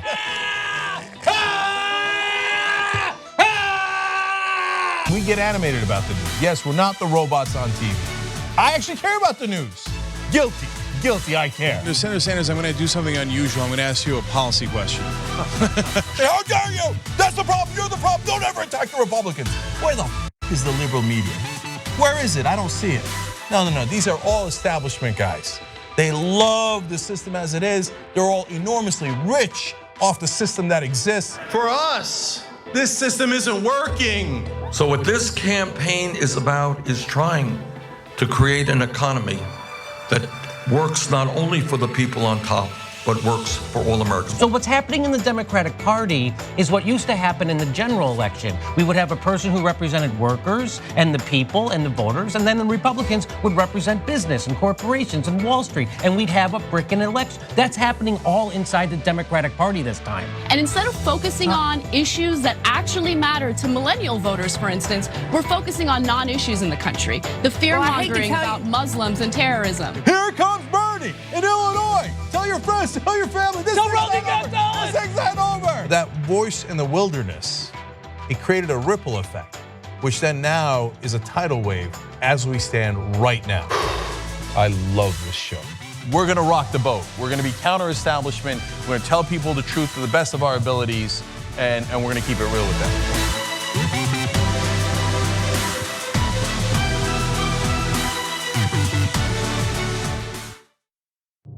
Do you trust the establishment media? The United States economy has never been better. Monetary policy is spectacular. Everybody thought Jamie Dimon was the king of Wall Street last week. Well, it might be Ken Lewis now. He takes the crown. The best sales force out there is Merrill Lynch, and now it goes to BofA. It's pretty amazing. Pretty amazing. Lewis now. Buying opportunity. I do think this is a buying opportunity. We're going to see a stabilization and just a tremendous snapback. The rally will be jaw-dropping. The Occupy Wall Street movement is not a spontaneous protest against economic inequality. This is what we mean by the establishment press. It is a well-thought-out campaign. To bring down the infrastructure of this country. The embarrassment is that I'm given credibility in this world because of the disappointment that the public has in what the news media does. I'm the former chairman of the Veterans Committee, and I've learned a little bit about the cost of war. What the president is trying to do, and I agree with him, is to do everything that we can without going to war. So what do you say to your critics? I'm talking about Democratic critics who say, you know what, he's really just a socialist pacifist. I very rarely read in any coverage of Bernie that he's a socialist. Bernie Sanders is a socialist, for God's sake. Most analysts are saying that Hillary Clinton's going to win in a landslide. I continue to believe Mr. Trump will not be president. We've got Trump at 279, 259. Wait a minute. No. I know you don't believe that.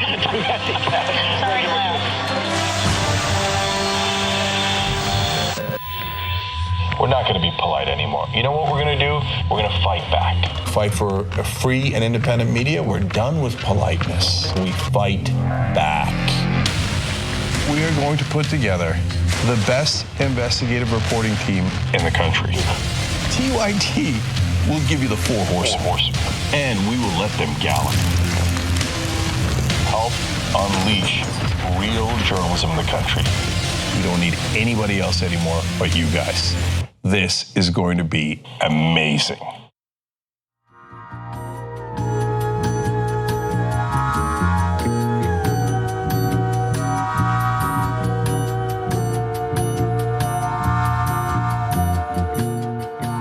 All right, back on the Young Turks.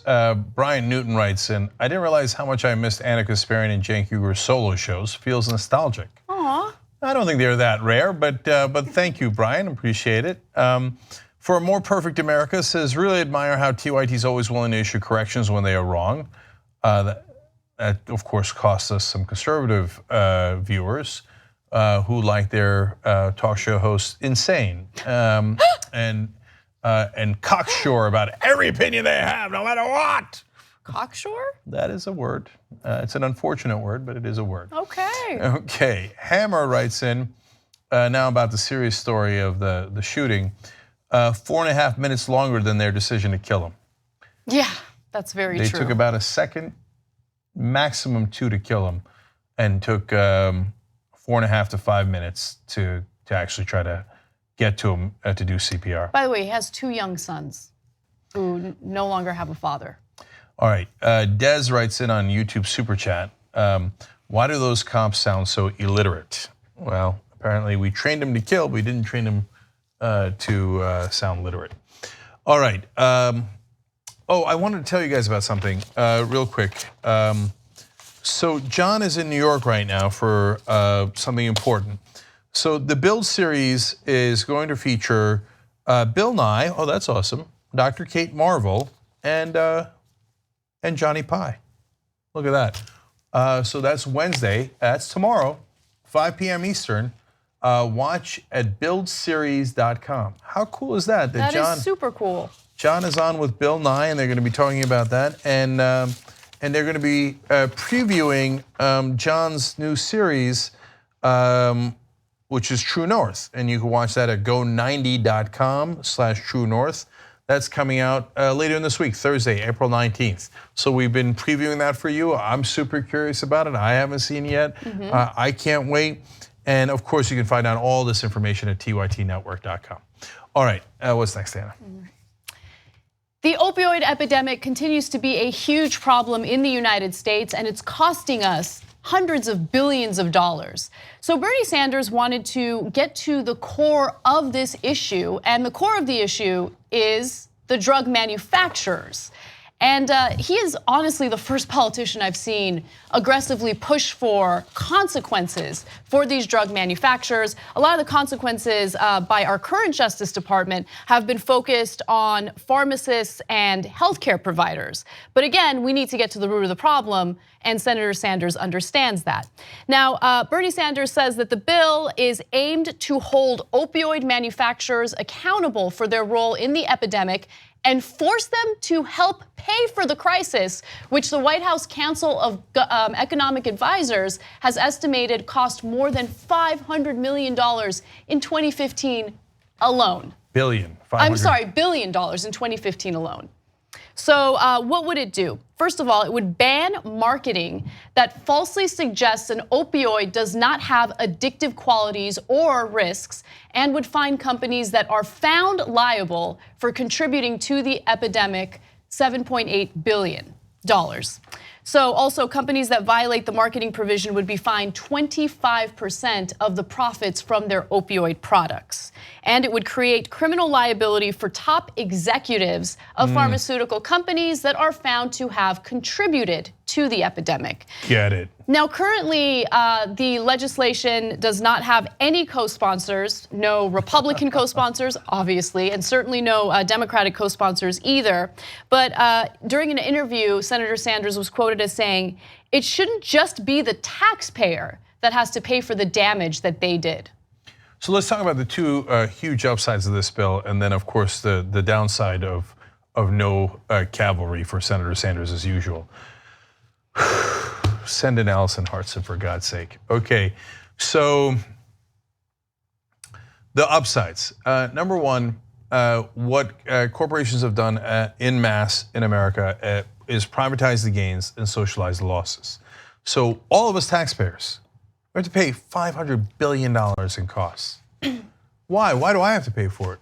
I didn't make any money off the opioids. Did you make money off the drugs? My guess is you didn't, right? But the pharmaceutical companies, they made billions upon billions of dollars. And are they going to put in money to pay for all the costs that they created? No. All the gains they take home and get their yachts and their mansions, and all the costs, they go, suckers, we're gonna put it on you. Hey, Republicans that pretend to care about taxpayers all these years, where are you? That's $500 billion that the United States taxpayer has to pay. Nope, nowhere to be found. Why? Pharmaceutical companies, #1 donors to politicians in this country. Just bought them, they bribed them. That's what they did, it's legalized bribes. Well, Sanders is unbribable. And he doesn't take corporate PAC money, and he's stuck to the same principles throughout. That's why they despise him. Oh, he's the most hated man in Washington. Why won't you just take the bribes and do what we all do? Why do you have to insist on actually trying to represent people? Yeah, I don't want to pay the money. I don't want to pay the $500 billion. I didn't create the problem. Let's go take their profits. And by the way, this is modest. They think that Bernie Sanders is the pitchfork crowd. No, the pitchfork crowd doesn't want 25%. They want 100%. Okay, you ain't seen pitchforks yet. So take the deal that he's given you, but people in Washington are too corrupt to do it. The second part that's even better. You put one drug company executive in prison and there won't be any problems left. You think those guys that are making all those tens of millions, sometimes hundreds of millions of dollars, you think they're gonna risk their own ass going to prison? No, all of a sudden, oh my God, I just found out that we sent over 20 million pills to a town in West Virginia that only has 3,000 people. Oh golly gee, is that illegal? Is that a pill mill? Well, now when they keep all the money and there are no consequences, they keep doing it over and over again. You put one of them in prison for knowing it and sending those pills anyway, all of a sudden, oh my God, we gotta find out what's going on. Where are the pills going? Where are the pills going? I don't wanna go to prison. Oh, that'll straighten them out real quick. But in this country, rich people don't go to prison. They just bribe politicians. It's kind of amazing who gets demonized in the United States and who gets away with literal murder, right? Not literal murder, but basically. Those 63,000 people died. Yes. And that's per year, by the way. Per year, exactly. And I'm not calling it murder either, but that's a lot of dead folks with no accountability. Yeah, but my point is, we go through these news cycles where some stories demonize the poor, other stories demonize literal children who just experience their peers or their teachers get gunned down simply because they're calling out for gun control.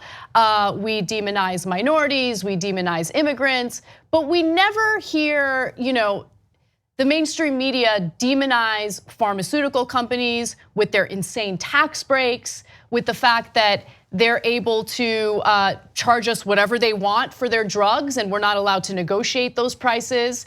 They're able to market drugs that are addictive and can literally kill people throughout the country, tens of thousands of people every year. I mean, those are the people who are worth demonizing. The Wall Street bankers who destroyed the economy and then got a bailout and nice cushy bonuses. I mean, those are the people that we should be focusing on. And so, like, the broader thing that I want to bring up in regard to this story is that when you see politicians like Donald Trump or some other lowlife arguing that we should be talking about building a wall and hating on immigrants, they're distracting you from the real criminals. These are the real criminals. These are the people who are robbing us, who are making a ton of money, not paying their taxes, and then later socializing the losses, as Jake mentioned earlier. Those are the real criminals. All right, last two things in this. Now think about, why does cable news never talk about the drug companies and the real culprits?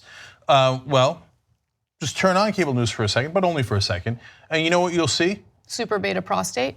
Exactly. You will see nonstop drug ads. Hey, are you having trouble with your penis? Are you 98 years old and have trouble with your this and your that and this organ and that organ? I've just given CNN literally billions of dollars in advertising. You think CNN's gonna bite the hand that feeds them? No. And then you turn to Fox News. You know who they blame it on? Going along with Donald Trump, the Mexicans. Yeah. What do the Mexicans have to do with pharmaceutical companies? Did the Mexicans cross the border and immediately seize drug companies? Okay, this doesn't have anything to do with marijuana. This doesn't have anything to do with that stuff. It has to do with legal opioids. That's right. And if anything, first of all, more legal opioids kill more people than the illegal opioids like heroin. But second of all, the heroin addiction spiking is because it started with legal opioids. That was the gateway drug. So finally, the last culprit is all of the corporate sellouts in Congress. Like, perfect example, Dianne Feinstein. Get her out, get her out, get her out. Put Allison Hartson in. Why? Look at this case. So is she gonna help Bernie Sanders? No, Of course no she's cavalry, of course. They ask her in a town hall, are you gonna do Medicare for all? She says, maybe later. You're 84. You're 84, you've been in Congress you've been in politics for 50 years. When is later? You know what she did a week later and why I'm telling you this story? She went and raised money from the healthcare companies. She doesn't represent you. Almost none of these people represent you.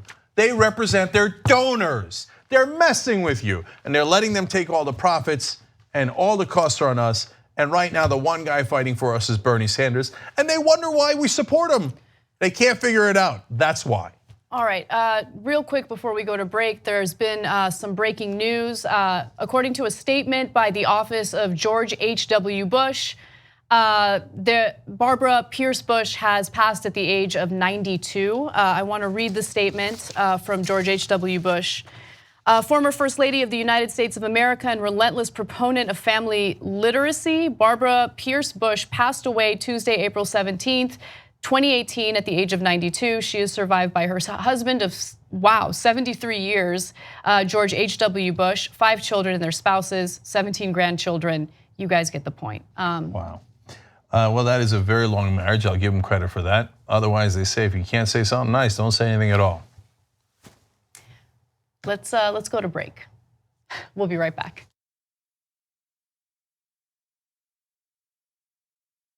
The American elections are designed to suppress the vote. They're not designed to get people fired up. They don't want people interested. We live in an oligarchy. None of this matters anyway. Your democracy has already been stolen from you.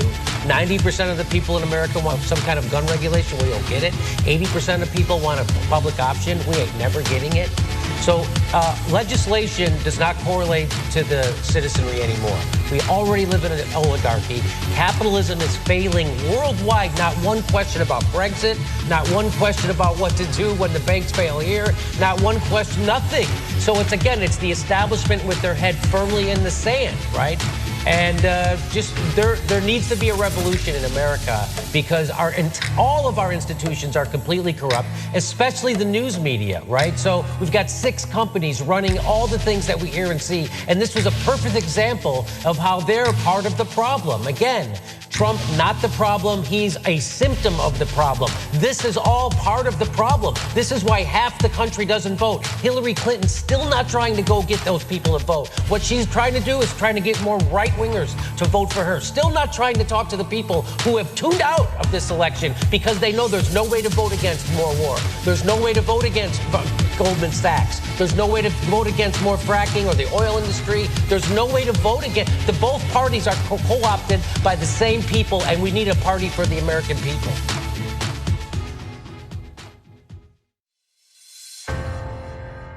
That's 300 million. That's a pretty good number. We were doing a press release on it, and I got all worked up. And I said, okay, well, that's the size of the US population. You know what our next target is?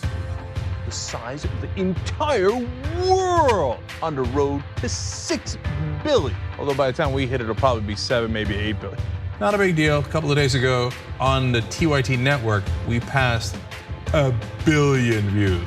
What the hell? What the hell? No, that's a big freaking deal. 2 billion views. What now? Sorry. What did we do? 2 billion? 2 billion. They said it couldn't be done, but it was done. We just crossed 5 billion views on YouTube. I mean, imagine 10 years ago thinking one day. We looked at you like, are you nuts? Young Turks crosses 6 billion views. They said you couldn't do it, you can't change the media, don't try. Well, here we are, we're changing the media. Thank you, thank you, thank you.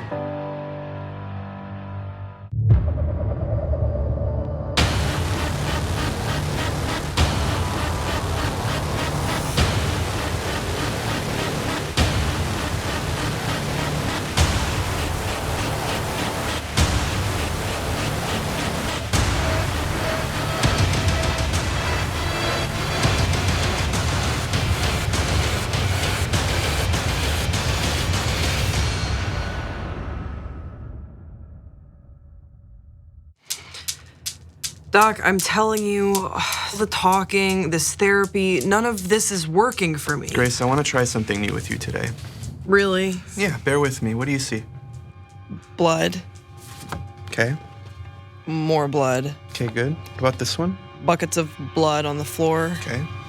The Zodiac Code. A disembodied head. John Wilkes Booth. Okay. John Wayne Gacy. A dead body. A dead body. Your dead body.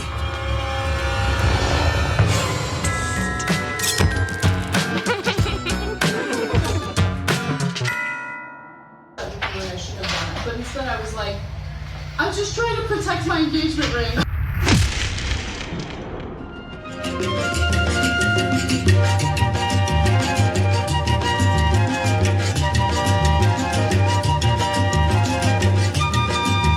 Back on the Young Turks, Brian Sontag writes in on YouTube Super Chat, I love TYT because you'll correct yourselves on the air. You are the prime examples of great journalistic integrity. You'll never see this on Fox or CNN, especially Fox.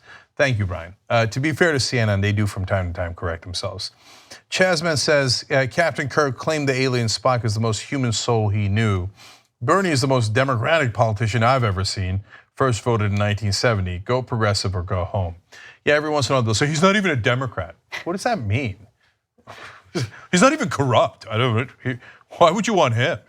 Okay, Kara Curl. Well, we're going to have that conversation, by the way, maybe. Amanda Marcotte's going to be on TYT interviews later tonight.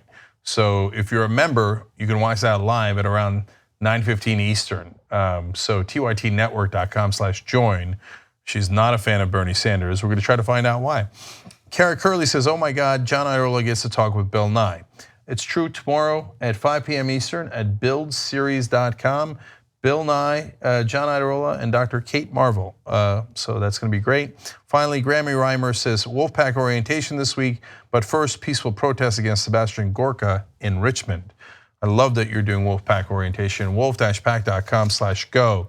Members of the day are Terrell Session and Allison Pinheiro. So Allison and Terrell, thank you guys, and we got a wonderful post game coming up for you guys as well. All right, what's next, Anna? Okay. The mass shooting that took place in Newtown, Connecticut back in 2012 claimed the lives of 26 people. 20 of those people were actually children. And as heartbreaking as that story was, unfortunately we live among monsters, and one of those monsters is Alex Jones, who is now facing a defamation lawsuit that was filed by some of the parents who lost their children during the Newtown massacre. Now, the 3 parents whose children were killed at Sandy Hook Elementary School in 2012 filed a defamation lawsuit against him, who has long claimed that the shooting was, quote, completely fake and a giant hoax perpetrated by opponents of the Second Amendment. Now, he's talked about this over and over again on his program. And more recently, he brought it up again and said that it was a false flag operation. Media Matters has been compiling some of this video, and here is an example of some of the things that he said. Sandy Hook, it's got inside job written all over it. Sandy Hook is a synthetic, completely fake, with actors, in my view, manufactured. I couldn't believe it at first. People just instinctively know that there's a lot of fraud going on. But it took me about a year with Sandy Hook to come to grips with the fact that the whole thing was fake. I mean, even I couldn't believe it. I knew they jumped on it, used the crisis, hyped it up, but then I did deep research, and my gosh, it just pretty much didn't happen. I mean, I've interviewed the cops and the people that saw the feds plant the bombs in Oklahoma City. You saw them stage Fast and Furious. Folks, they staged Aurora. They staged Sandy Hook. The evidence is just overwhelming. The Newtown kids, oh, they take them, put them in our face, tell us their names, who they were. I heard an ad this morning on the radio, Bloomberg paid for locally, going, I dropped Billy off and watched him go around the corner, and he never came back, all because of the guns. Won't you just turn your guns in for my son? Well, we should all take comfort in the fact that that unhinged maniac lost custody of his own children. But with that said, I also want to mention that part of the reason why this story is so disgusting is because after he had done those videos, his viewers started attacking the parents who had just buried their own children. So imagine having to go through that kind of pain, and then you have to deal with these unhinged, crazy people coming after you and threatening you with violence. In fact, a Florida woman who believes that Sandy Hook was a false flag operation or a hoax was sentenced to 5 months in prison for making death threats against one of the parents. She was sending him emails, messages, and luckily she was prosecuted, convicted, and sent to prison. But no parent should have to A, deal with their kids getting shot and killed in a mass shooting, and B, deal with trolls harassing them incessantly following that mass shooting. So a lot of the right wing think that this is a game and they have fun. Guys like Milo and Alex Jones and you go down the list. And Breitbart, Andrew Breitbart, back when he was alive, and I interviewed him, and he thought it was all just fun. It's not fun when you had your kid murdered, and then you start getting death threats because someone online convince you that convince that person that you're an actor. Imagine if your kids had been killed, and then these monsters come and nonstop harass you, and then start giving you death threats. So that's not a game. It's not fun. It's not funny. And Alex Jones did a segment in April 22nd of 2017. Newtown happened in 2012. So 5 years later, on his radio show, it was called Sandy Hook Vampires Exposed. So to do that to those parents, knowing at that point his followers had been haranguing them and harassing them and threatening them all that time, and he pours more fuel on that fire, knowing the misery that he's going to cause those parents, but he doesn't care because it's going to make him an extra buck. What a sick, sick guy. And then they have the temerity to pretend that they care what we said about them, what you said about them. Oh my God, they're so offended. Are you insane? The things that you've done, the monstrous things that you've done. So I will never regret anything I have ever said about him or to him, ever. So let's just put that out there. Anyone can call me whatever they want, hypocrite, whatever. I stand by any statement I've ever made about him. And so let's just keep it there. Yeah, the minute he apologized to those parents, and by the way, at some point he will because he'll lose the case. And as he has done many times, lots of bluster and I'm this and that and they're vampires and I figured it out. And then he gets sued and then he has to admit in court or go to court in another context and go, okay, it's all an act. I have a bunch of idiots who listen to me. They're all incredibly stupid. It's easy to trick them. And so for money and for a tiny bit of fame, what do? I trick them for a living. I'm actually an actor. And I get them to hate other people and ruin their lives. That's how I make money. When he apologized to everyone who he's ever lied about and all the people that he has harassed and affected, then we'll consider whether we'll have further conversation with Alex Jones. But don't count on it. In this case, though, I'd be very surprised if he didn't lose the case. And I don't know how he's going to get $1 million. I don't know how many of those stupid shakes that he sold. But if he did it for the money, now they're going for his money, which I guess makes sense. We are short on time, so I'm gonna do this story very quickly. Go for it. All right, skipping ahead to airline seats. A company has just proposed a new type of seating arrangement that some airlines might like. Now, there isn't an airline that has mentioned that they will do this, but Avio Interiors has come up with standing up airline or airplane seats. And they look like the types of seats that you would see on a roller coaster. They look incredibly uncomfortable, and they brag about the fact that it's going to help airlines squeeze in more passengers by allowing an ultra high density and reducing the space between rows. They say that they can fit up to 20% more people on a plane should airline companies decide to incorporate these seats on their planes. And they throw in the free punch in the face just for kicks, right? And eventually they're going to turn the seats this way, so that they'll have rows of us lined up, kind of like how some of us got here in the first place. So are there no bounds of reason who are not even allowed to sit anymore on the planes? Madness. I vote no. All right, guys, we gotta go.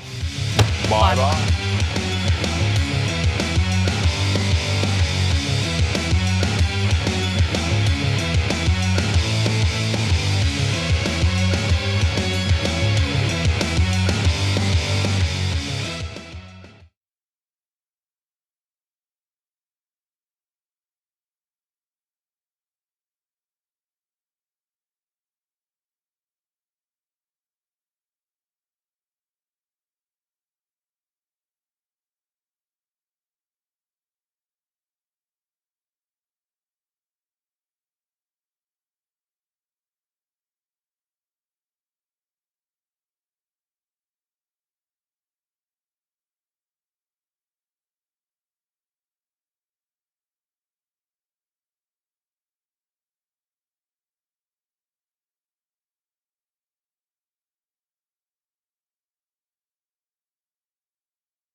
All right, welcome to Rebel Headquarters. I want to remind you guys every day the primaries are coming. The primaries are coming. We got the Arizona special election coming up next week. And as I told you yesterday, the Democrat has now closed the lead and is up by 1 point in the last poll. So make sure that you're paying attention to that. And then in May, a ton of states are going. We're going to be on every Tuesday pretty much, going with live coverage here. And you remember the Texas runoffs? Well, they're coming in May as well. So make sure you go to tytnetwork.com/register. That redirects you to a government website that allows you to figure out how to register, get mail-in ballots, and just all the different ways that you can vote in your own state. And if you want to participate in the show in any way that you can, suggesting guests, doing cartoons, artwork, whatever it might be, volunteering to spread the word about the candidates, the show, anything. RebelHQ@tytnetwork.com. RebelHQ@tytnetwork.com. All right, let's go on to our guests. So joining me now is Jim Crary. He's running in Oregon's 2nd District. Jim, welcome to the show. How you doing? Thank you so much. I'm doing very well. All right, great to have you here. You're running against the incumbent Greg Walden, who is a Republican. Talk to me about Greg Walden and why you're bothering to run against him. Is he a moderate Republican? Is he a really bad guy? What's the story? He used to be a moderate Republican, but now he's turned into somebody that's totally forgot where he came from and who he's supposed to be representing. He's chair of the Energy and Commerce Committee. That's the committee that formulated that abomination that was the attempt of the Republicans to repeal and replace the Affordable Care Act. Had that become law, 64,200 people in Walden's own district would have lost health insurance. That is not representing your people. That is representing your corporate, big dollar, special interest donors. Are those donors the only ones he's got? How much money has he raised? Wow, he's got $3 or $4 million in the bank. He's probably one of the best, and I put that in quotation marks, fundraisers the Republicans have. But the thing is, he's representing his big dollar special interest corporate donors, not his constituents. He has forgotten where he's come from and who he's supposed to be representing. For me, campaign finance reform is my #1 issue. I am taking money only from individuals because I want to get big money out of politics. I'm all for public financing of elections. And my proposed plan would be to give everybody $50, and the only thing they could do with it would be to contribute to an issue or a candidate that they could vote for. We have almost 500,000 voters, registered voters in our district. That would be $25 million. You wouldn't have to go suck up to the corporations and the other special interests. You'd actually be coming back not only for people's votes, but also for their contributions. And all of a sudden, we'd have people in Congress that are representing constituents, not big dollar contributors. And we could have Medicare for all. We could address climate change. We could get a cap and trade or a carbon tax. We could deal with all these issues because it's insane to keep trying to do the same thing, finance the elections the same way, and expect different results. Well, when you have public financing of elections, your representatives might represent the public. When you have the current system that we have, private financing of elections, they will represent private interests. So Greg Walden, your opponent, has raised $21 million since 1999. That's Correct. 21 million reasons why he does not represent the voters in your district. He represents the guys who gave him all that money, and they didn't give it to him for their health. Anyone who thinks otherwise is painfully naive, to put it politely. I totally agree. The Koch brothers are going to put $400 million into the midterm elections. I always say the Koch brothers are not stupid, and nor are they altruistic. They don't want better government. What they're doing is making an investment, and they get one heck of a return on their investment. Look at the tax bill that went through in December, $1.5 trillion. People cannot conceive of how much money $1.5 trillion is.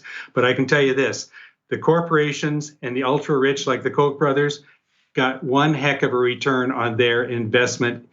And if anybody thinks that these guys give money and it's just, free money, I have a bridge I'd like to sell you. Yep. and it's a bridge to nowhere, unfortunately. So let's talk about the two different times that you've run against Walden. You ran against him in 2016, and now you're running this time around. So last time you ran, there were no other Democrats in the race. Now there are 7 Democrats in the race. Right. So tell me about you're in a unique situation here because you've run under both circumstances. Talk to me about the difference in these 2 election cycles. It is night and day different. When I ran in 2016, people were definitely not engaged. And when I went to the Women's March in Ashland on the 21st of January 2017, there were 5,000 or 6,000 people there, and all of a sudden I thought, wow, what has happened? And that was the beginning. When Trump got elected, people got engaged. The difference between 2016, like I said, it's night and day. There's no comparison. We're having candidate forums now where there's 200 or 300 people. People are trying to get in, they can't get in. And this is 6-8 months before the general election. So that is the huge difference. And Walden last time won handily. There was not a lot of press attention, and when there isn't, the challengers are at a monumental disadvantage. The incumbent already has name recognition, and you don't when you're running against them for the first time. So has that changed a little bit this time around? And is there a pathway to actually beating him in the general election? There is absolutely a pathway to beating him. And here's what it's going to be. I say it's all hands on deck. And that means our U.S. Senators, Merkley and Wyden, they need to come in when they have a really good reputation in Eastern Oregon, and that's where Congressional District 2 predominantly is. It's the 2/3 of Oregon. It's the eastern 2/3 of Oregon. They need to come in and they need to weigh in heavily. They need to help us get elected. There are so many people that are engaged. That's where it's going to be. I'm not going to go mano for mano, dollar for dollar with Walden. We're going to raise over $1 million. That's going to be, going to be ample and it's going to be sufficient. But where we're going to beat him is with people power, and it's going to be so many people that are engaged. Look at the indivisible. That didn't even exist in 2016. Now there's branches all over Congressional District 2. I'm reaching out to young people. I'm reaching out to Hispanics. I'm reaching out to Native Americans. And I can tell you this, there's a lot of moderate Republicans and moderate non-affiliated voters who are also very unhappy with the lack of representation that Greg Walden has been giving them. It's going to be all hands on deck, but it's going to happen. Yeah, Walden, of course, they voted for the giant tax cuts for the rich. He voted to repeal net neutrality, and the list goes on. But I want to ask one more question about your policies. Climate change, what's your specific proposal there? My specific would be actually HR 3671. It's already been introduced into Congress.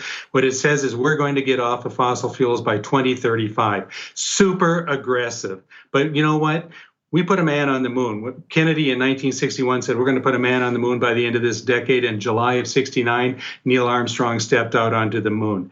We can do it. If we have the right leadership, if we have the people that want to push this forward, we can achieve that. And so it's renewable energy. It could be a cap and trade. It could be a carbon tax. I would be happy with either one. But we need to get off of fossil fuels yesterday. And my biggest concern is that we're not going to be able to keep the increase in temperature under 2 degrees Celsius. But it's absolutely happening. It needs to be addressed. All right. I want to show everybody the links for Jim Crary, Crary4Congress.com. That's, of course, the number 4. And then you got the donation link and the volunteer link. So if you're in Oregon, mount up. And anywhere in the country you can donate, obviously. And for people who don't take corporate PAC money, those small donations matter even more.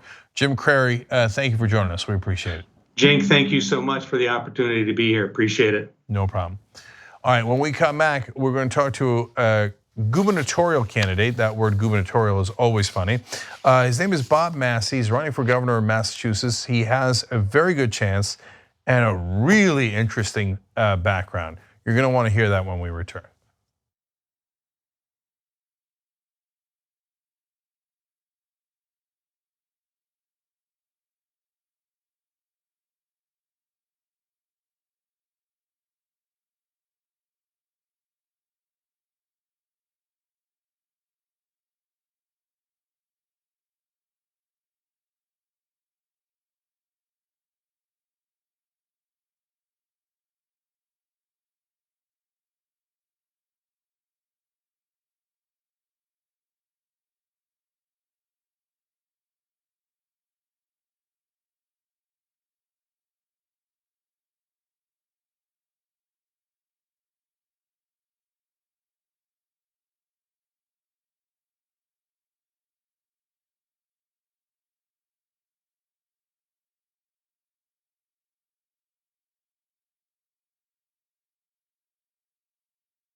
All right, back on the Young Turks. I'm sorry, Rebel Headquarters. I only make that mistake every other day.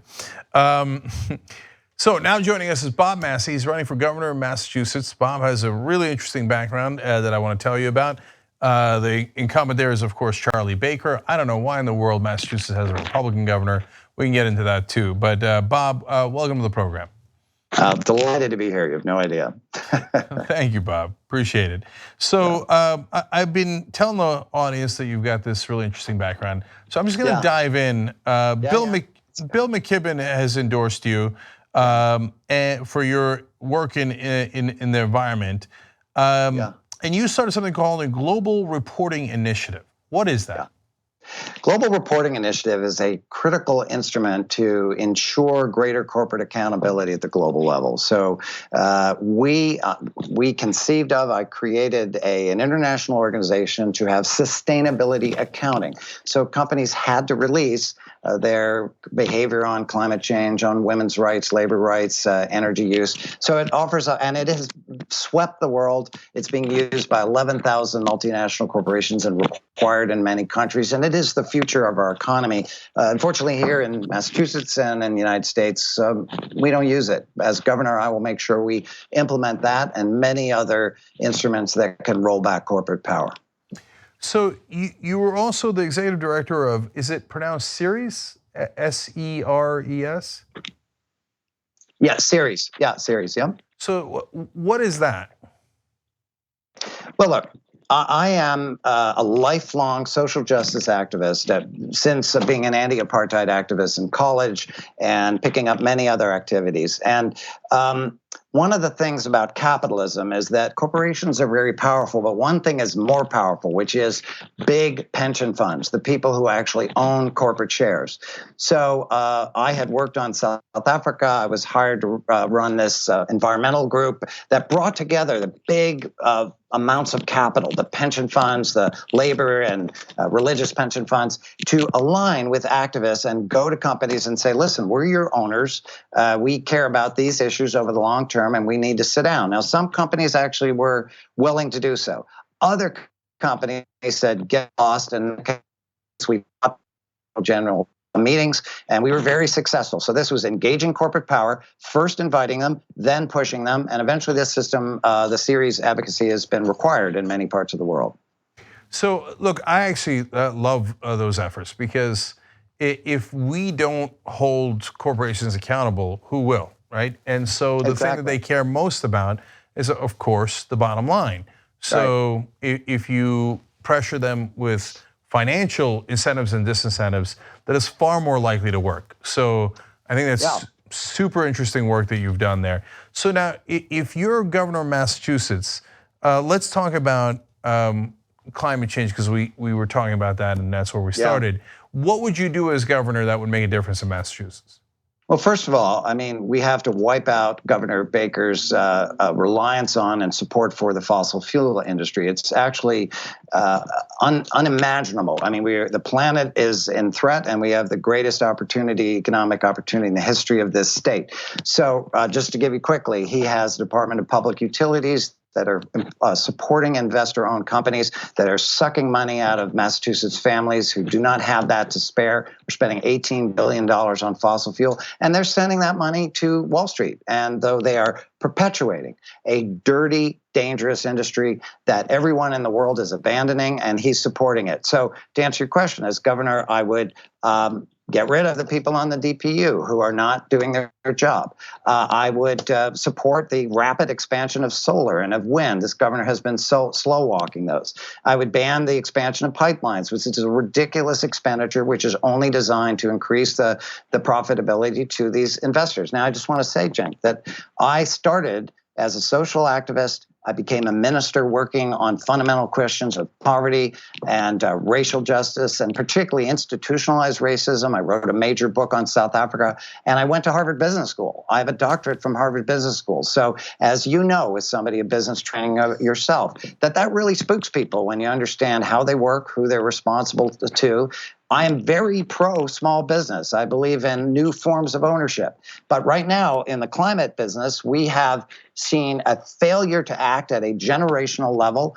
We need to wipe out the continuing support we need to battle Trump, who is similarly trying to yank us back. And we need to move forward aggressively. We could be leading on this as an example to the rest of the world, battling something that's long overdue. So I'm excited about the opportunity, but I need to win this election in order to take those bold steps.